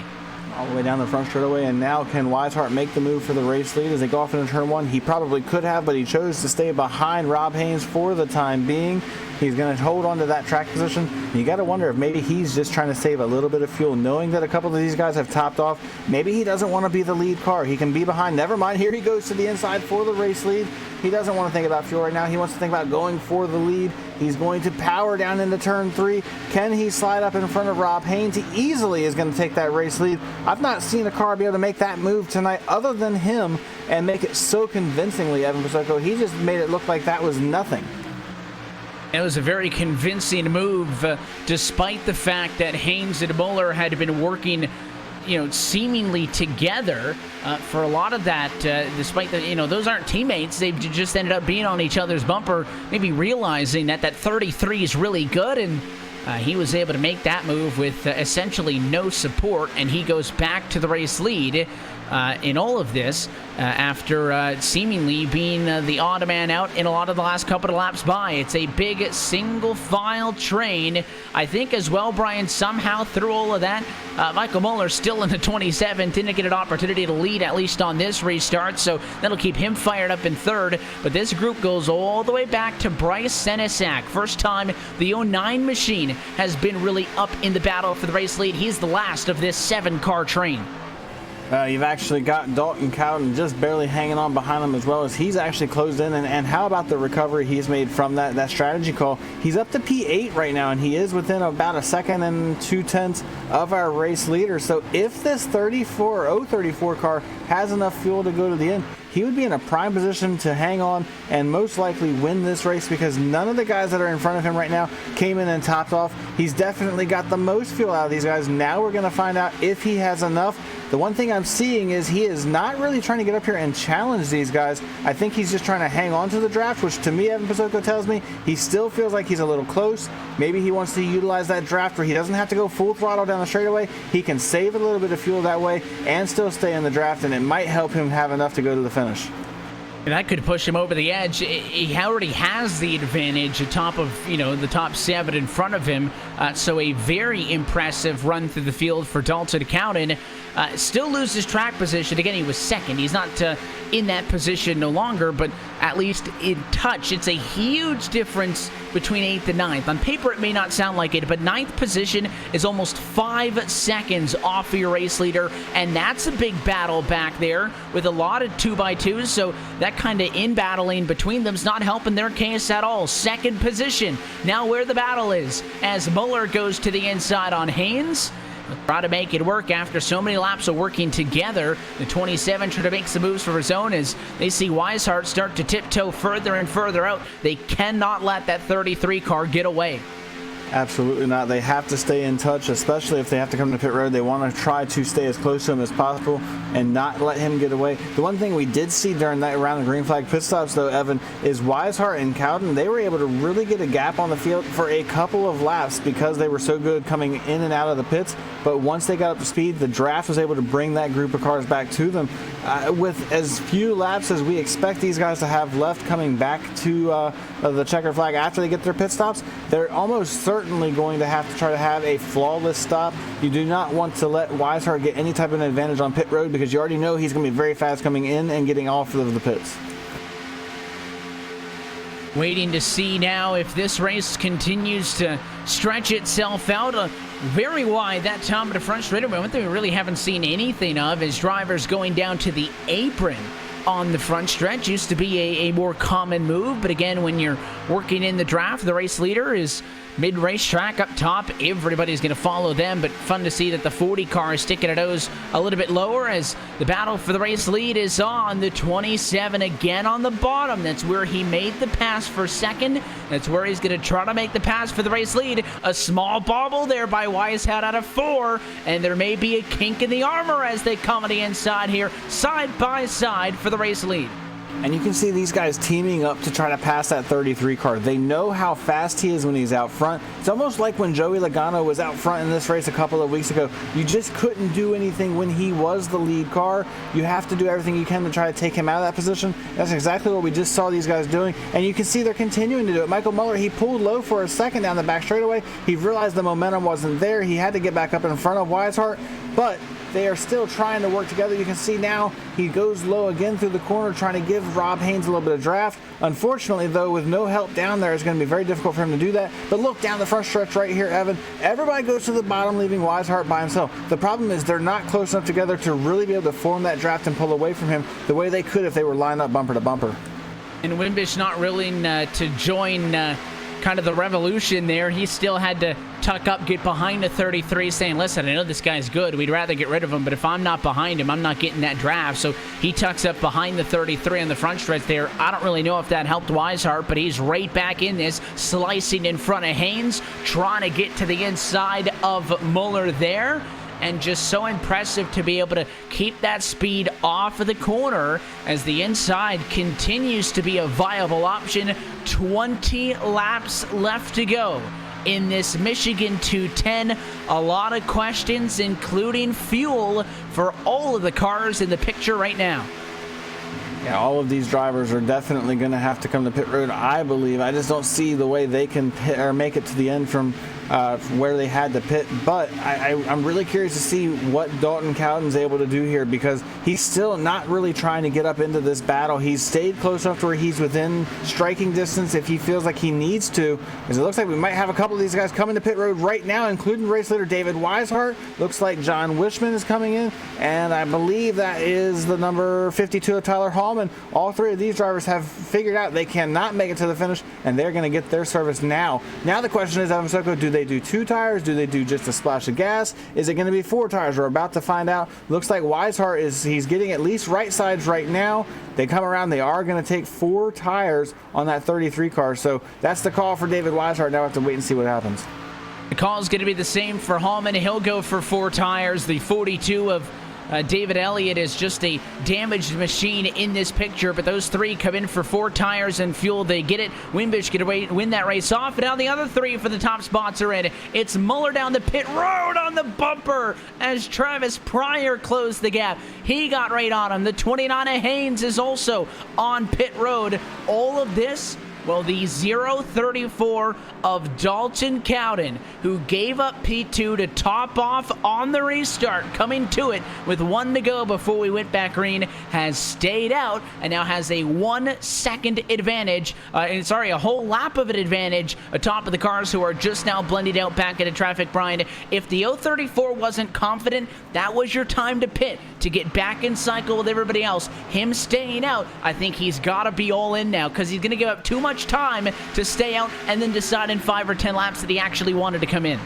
Well, and I actually think he's in a really good spot right now, because as you mentioned, he's got a full lap on these guys. That means for the rest of this race, really, he can save as much fuel as he feels he needs to save, because he has 40 seconds of time over these drivers that he can give up and not risk losing the race lead. So if there's any doubts about him making it to the end, if he feels like he's close by a lap or a half a lap or whatever the case may be, he can save. And I think that's what we're seeing him do, because he is not maintaining the speed that these guys coming off of pit road are. He's actually a little bit slower than these guys. I know the tires are a big part of that, but it still seems like maybe he's not pushing as hard as he could. We were seeing top speeds down the straightaway of 190 miles an hour. He's only hitting 185 down the straightaway right now. And you can see he pulls way wide. He's dropping down to 174, 173 in the corner. He's definitely trying to save some fuel here to make sure he can go to the checkered flag. And we'll see if it pays off. Continuing to pass him, the 3 car of Sterling, easy, no problem. The 29er Rob Haynes also going to go by, easy, no problem. So Cowden is going to try to work what is now just under a 1 lap advantage. The concern may be, Brian, and I don't think 15 laps would be enough for the guys to make up for it, but if you've got, a group of 4 cars drafting with one another at full speed, I mean, Cowden's going to be slower than them on his own, regardless of the fact of if he's saving or not. So the fact that he's saving and has no drafting help, I thought maybe he'd try to, catch a ride as the caboose in that, but he's saving more fuel than that would allow him to. So it'll be tight here. This one's going to be exciting. Cowden versus the world here.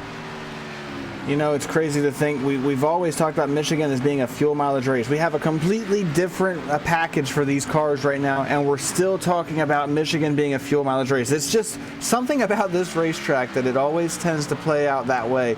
And here we are again talking about somebody, can he make it to the finish on fuel? This reminds me so much of the race where Jimmy Johnson, Greg Biffle, and Mark Martin were all battling it out trying to make it on fuel, and Mark Martin was the one that ended up making it. Can Dalton Cowden be the one that ends up making it here? He's got to go another 15 laps, and he has still, over the guys that have already pitted, 35 seconds over David Weishart. That would be the guy that he has to worry the most about. Everybody else that's still behind him, they have yet to come to pit road as well. These are also a handful of drivers that topped off with him on that one to go coming to the green flag. Randy Perdue, Ed Morris, Alan Fox, all of these drivers made that same call. The difference between them and Dalton Cowden is they are a lot closer to the leaders, or to David Weishart and the guys that have pitted under this round than he is. They're only about 15 seconds ahead of them right now.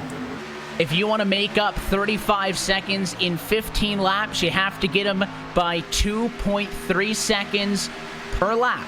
The last lap for your race leader, Dalton Cowden, was a 41.5. It was a 38.7 for David Weishart. Just a smidge above 2.3 seconds. Now, obviously, those fresh tires for those other cars are going to start to fade away. The intervals are going to get less and less and less, so they're really going to have to rely on the draft keeping them together to help them out. And of course, Cowden's lap times are going to continue to drop as well as he continues to monitor that fuel situation. So it is Weishart, the leader of everybody else, trailed by Hallman and Wimbish, 7, 8, 9 on the racetrack right now. Those cars in the middle you mentioned, Randy Perdue, Ed Morris, Alan Fox, Michael Thwaites, and Gary May, 2nd, 3rd, 4th, 5th, and 6th, all kind of in the middle here, having not pitted.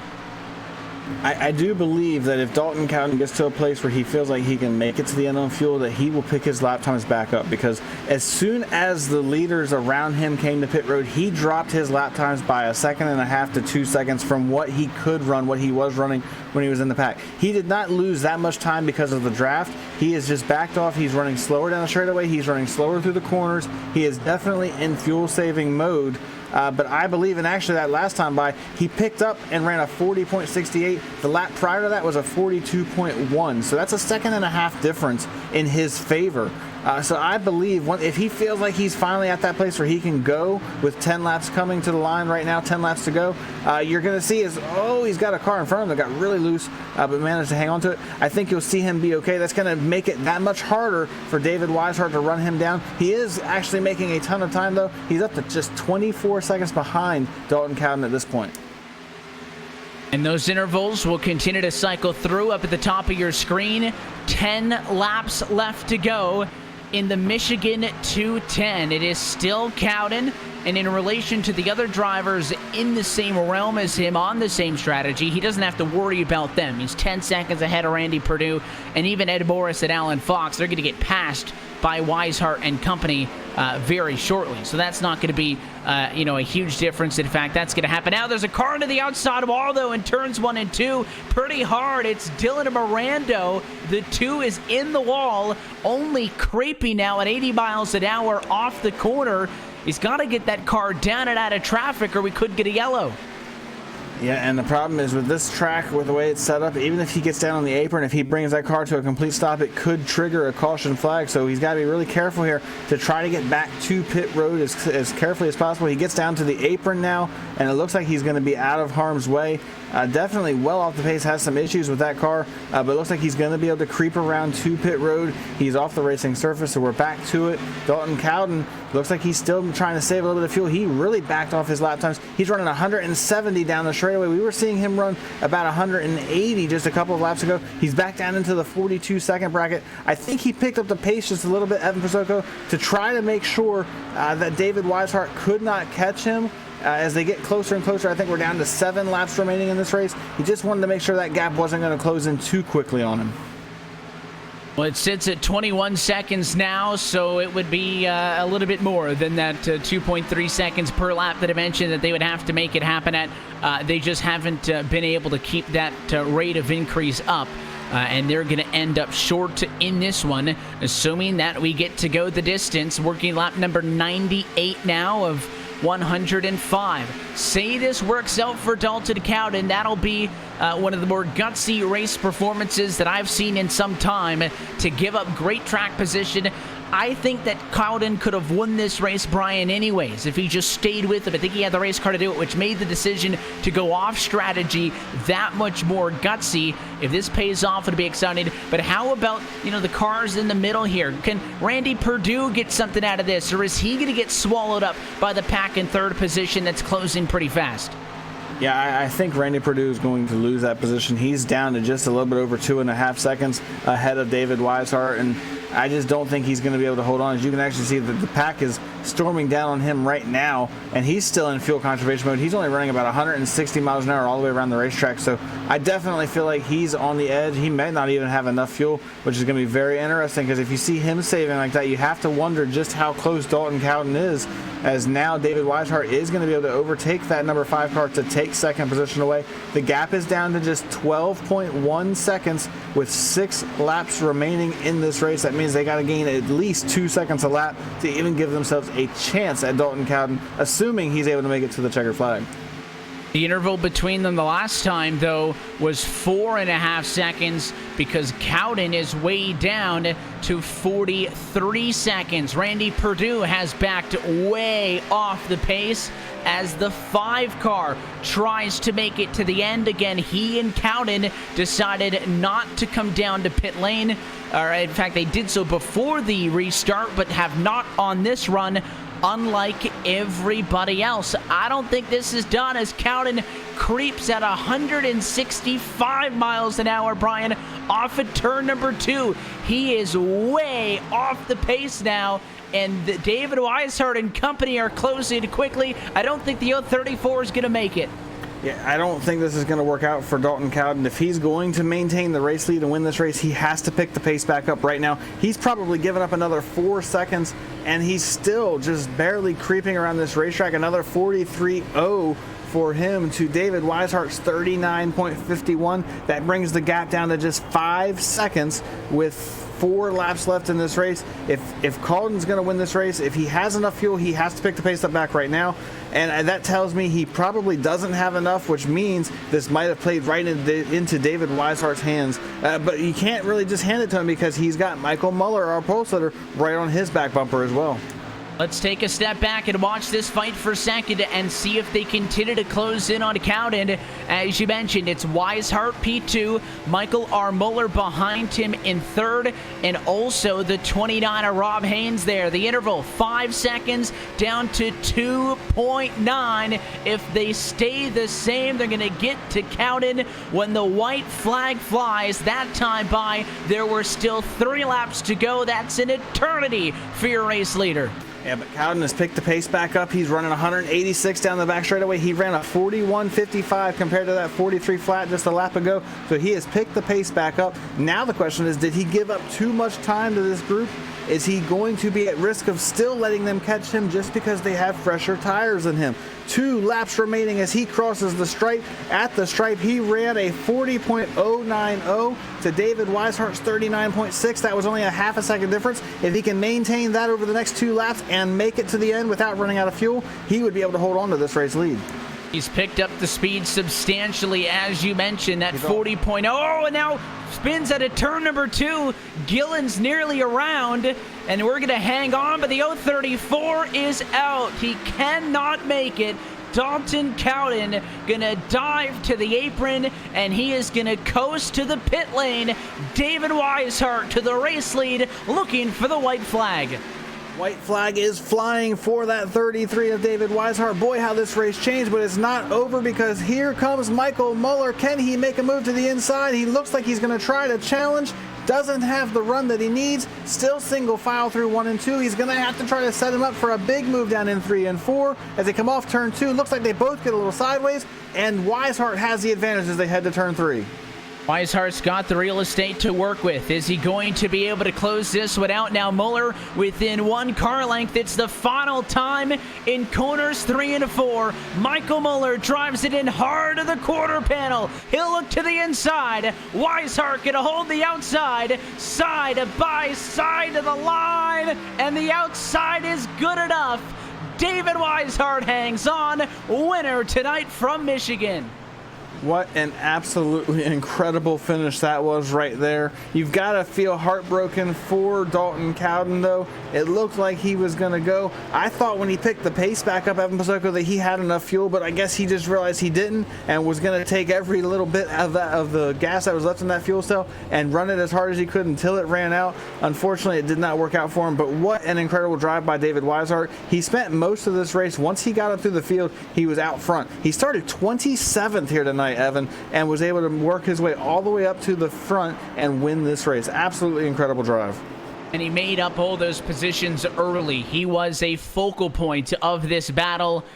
On the flip side is, of course, Dalton DeCowden, about a lap and a half short on fuel, where we won't have an opportunity to chat with him post-race because he ends up finishing down in 15th position. But there's the burnouts on the front straightaway.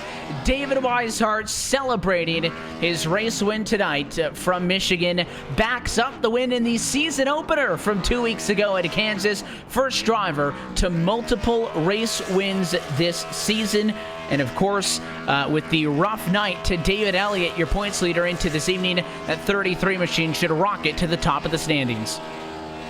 Yeah, he's going to have a great advantage when it comes to that. And David Elliott, as you mentioned, he is going to be well down in the points. Going to have to wait and see how that shakes out. But definitely going to see a big change in the point standings as a couple of these guys that had some pretty good points nights a couple of weeks ago did not necessarily have that here tonight. It's going to be interesting to see. As we talked about, this is only a 10-race run. You don't have a lot of time for mistakes. You have to be on your game if you want to make the playoffs. And for a guy like Weishart, he's definitely on his game. 2 wins in the first 3 races. That's not too bad at all. Not too shabby at all for the driver of the number 33 machine as he celebrates. Let's take an opportunity to step aside. When we come back, it'll be the LSR TV post-race show. We'll take a look top to bottom, chat with your top 3 finishers, and send you off into an off week as the series gets set to return in 2 weeks' time from the Charlotte Motor Speedway. You're watching the Ricmotech Cup Series on LSR TV and the iRacing Sports Network. A lot more to come from Michigan on the other side.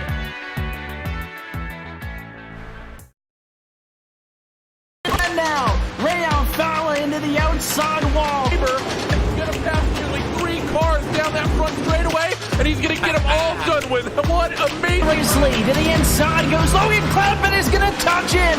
Pit press. Saved it. What a save! Looks to the outside as Cronkite goes off. De Jong into second place.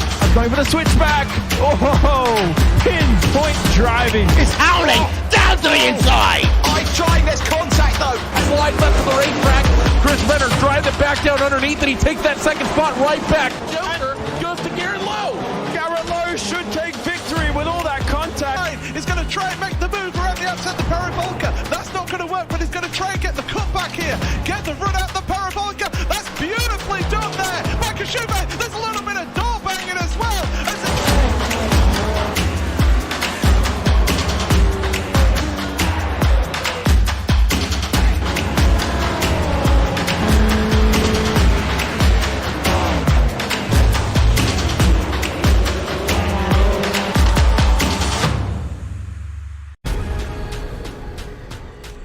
The most realistic online racing sim ever made.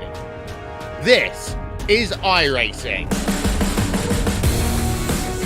Detailed laser scan tracks, fully dynamic real world cars, and over 50 series to choose from. 6 online world championships offering over $100,000 in annual prizes. This is the original esport racing game. This is iRacing.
This is Jim Beaver, voice of the Lucas Oil Off-Road Racing Series. Introducing Pro 2 and Pro 4 trucks on iRacing. Game on!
And we're back live from the virtual Michigan International Speedway, where LSR TV's continuing coverage of the 2019 Ricmotech Cup Series on the iRacing Esports Network continued through tonight's Michigan 210, where David Weishart is your race winner. We'll go trackside to chat with him in just a moment. Before we do so, I want to welcome you back to the LSR TV booth.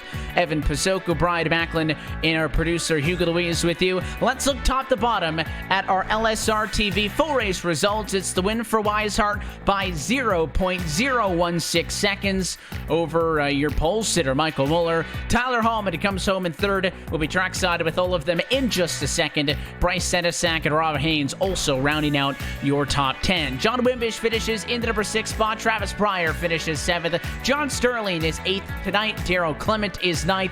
And Jay Pryor rounds through your top 10. The final handful of cars on the lead lap includes 11th position Ed Morris, Scott Ramler in the number 12 spot, Alan Fox 13th, and Michael Thwaites in 14th.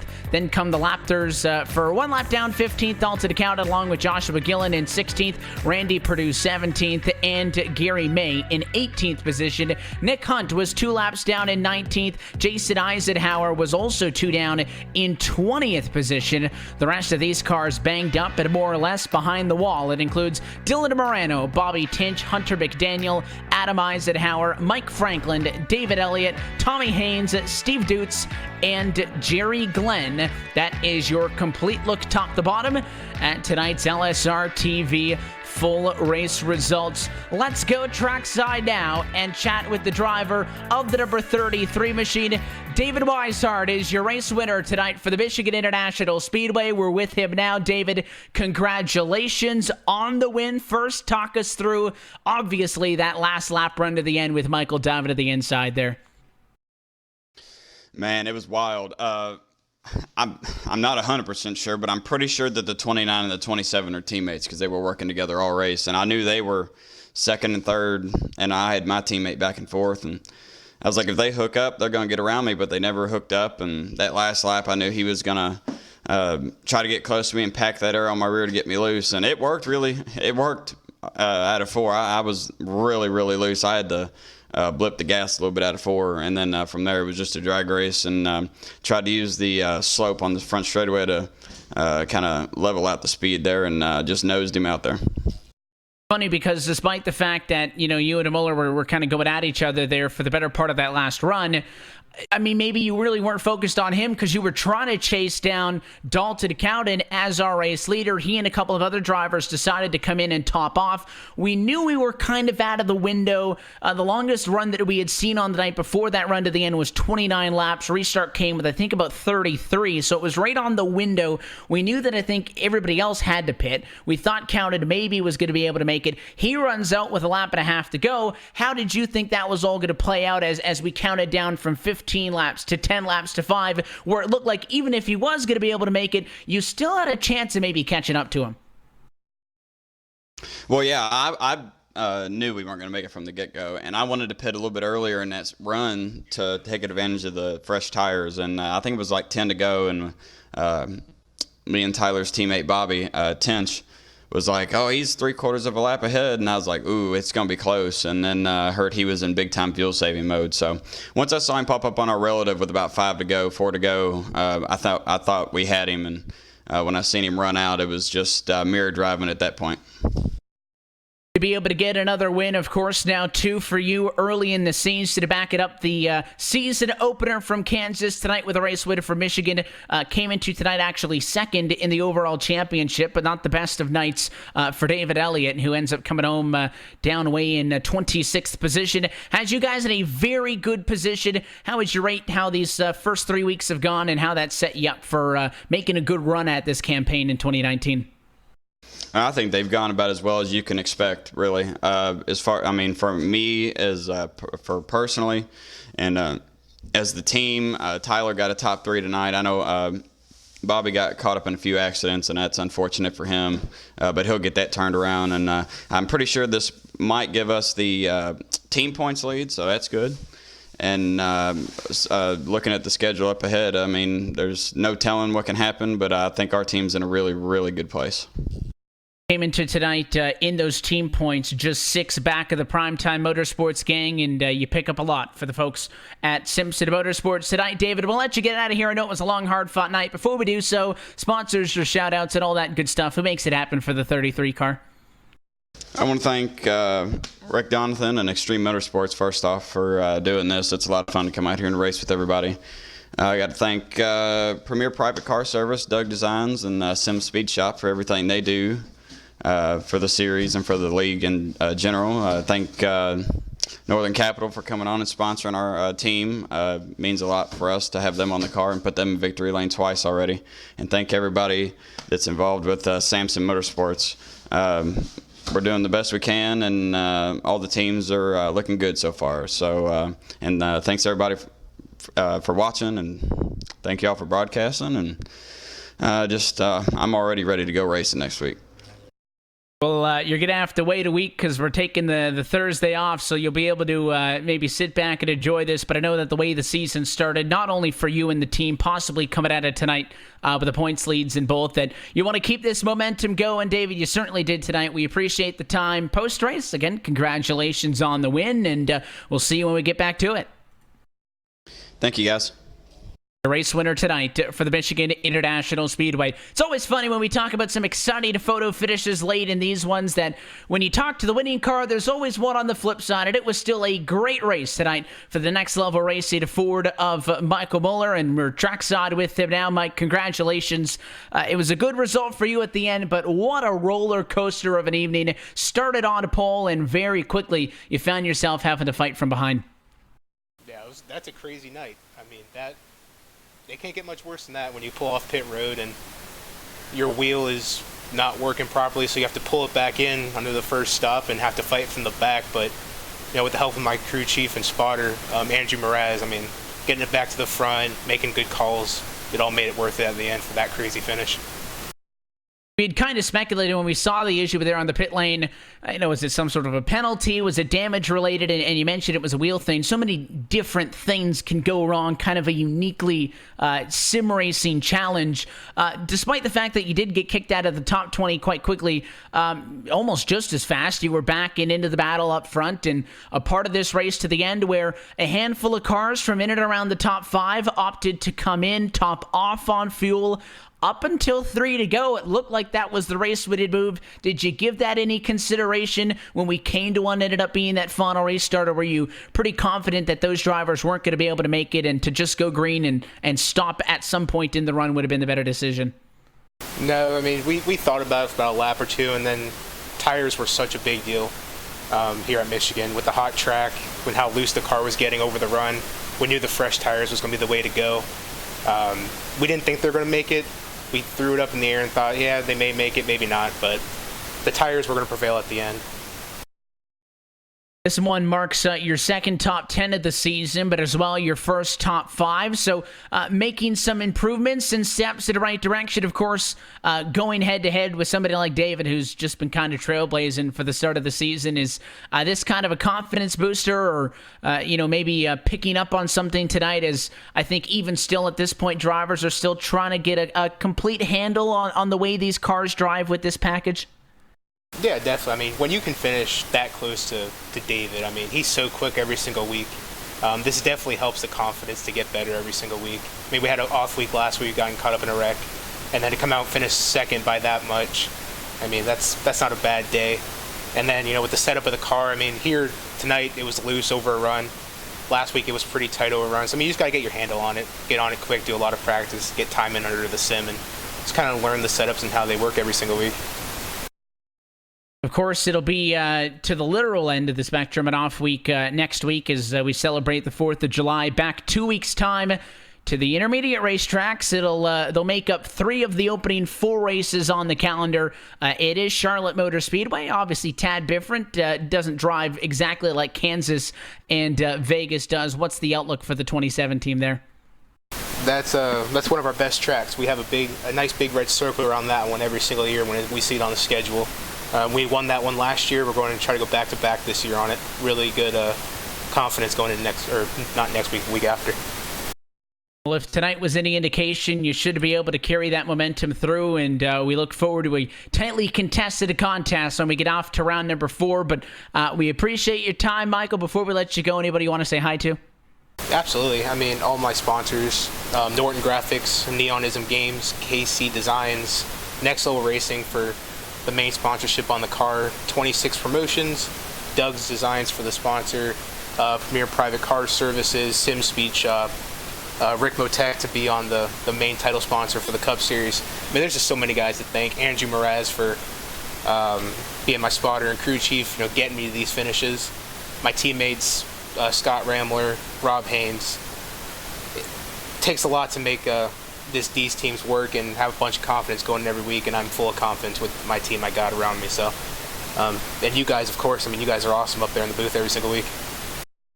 Well, tonight certainly made it easy for us calling that one down to the end, Michael. I know you wish it would have came out to those 16 1,000ths of a second in your favor, but it's still a good night and hopefully a sign of things to come. We'll catch you later. Thank you so much, guys. Happy 4th of July next week.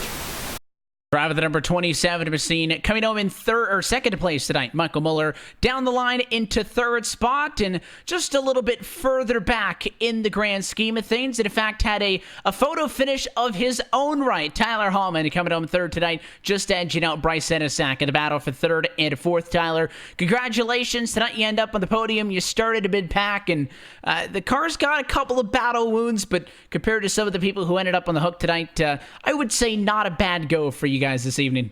Oh, absolutely not. Early on, the car had great speed, and with the momentum you carry, if you don't take advantage of the run, you feel like you're going to lose a spot. So I was fighting for like 3rd or 4th at one point up there, and then that's when I had a little issue with someone. I don't know if it was just a racing deal, and I went spinning down the back. Luckily, that's all the damage I did have, and the car still had speed, and me and my teammate David up there with the win, we both decided we're going to come in early and have the tires for the long run, and I'll just push you as best as I can to get up as big a gap as possible. But they were coming in the rear view. I knew it was going to be tough to hold them all off.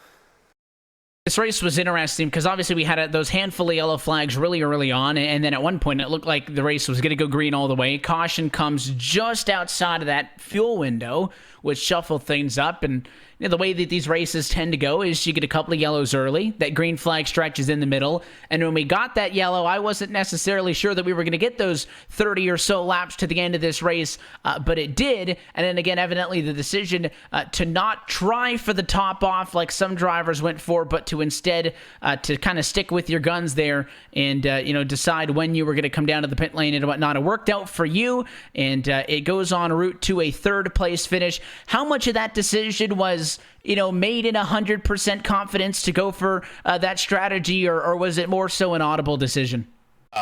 When Bobby was eliminated, we were all on the same as a team. We were all working together as far as when our pit windows were going to be. But at the end there, me and David both really felt we had a chance. We both had fast cars, and basically I just kept up with him, and he was confident saying, I'm coming in with 20 to go, and I just came with him, and I dug as hard as I could on my entry too, and actually got past the 56 on my pit entry and didn't speed, so that was pretty crazy, and like I said, I was able to link up with David, and it ended up working out for both of us.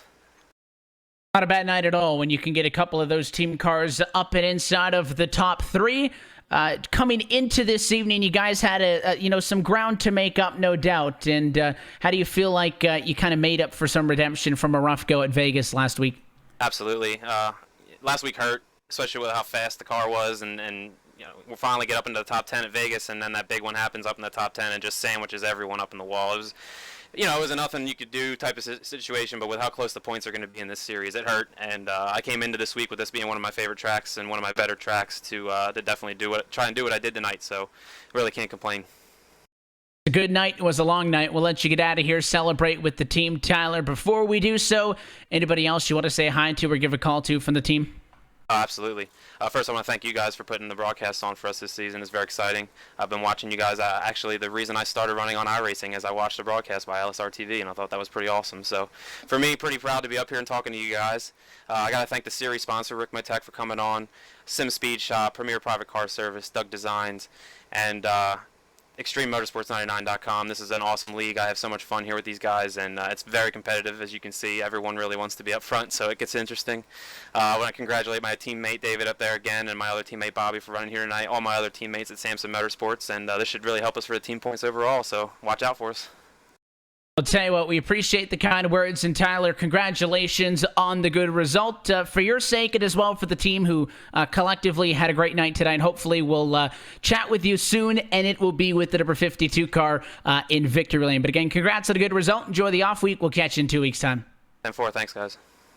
Third place finisher this evening from the virtual Michigan International Speedway. Big thanks to our top three for giving us some time post-race tonight. David Weishart in victory lane, Michael Muller in second, and Tyler Hallman in third.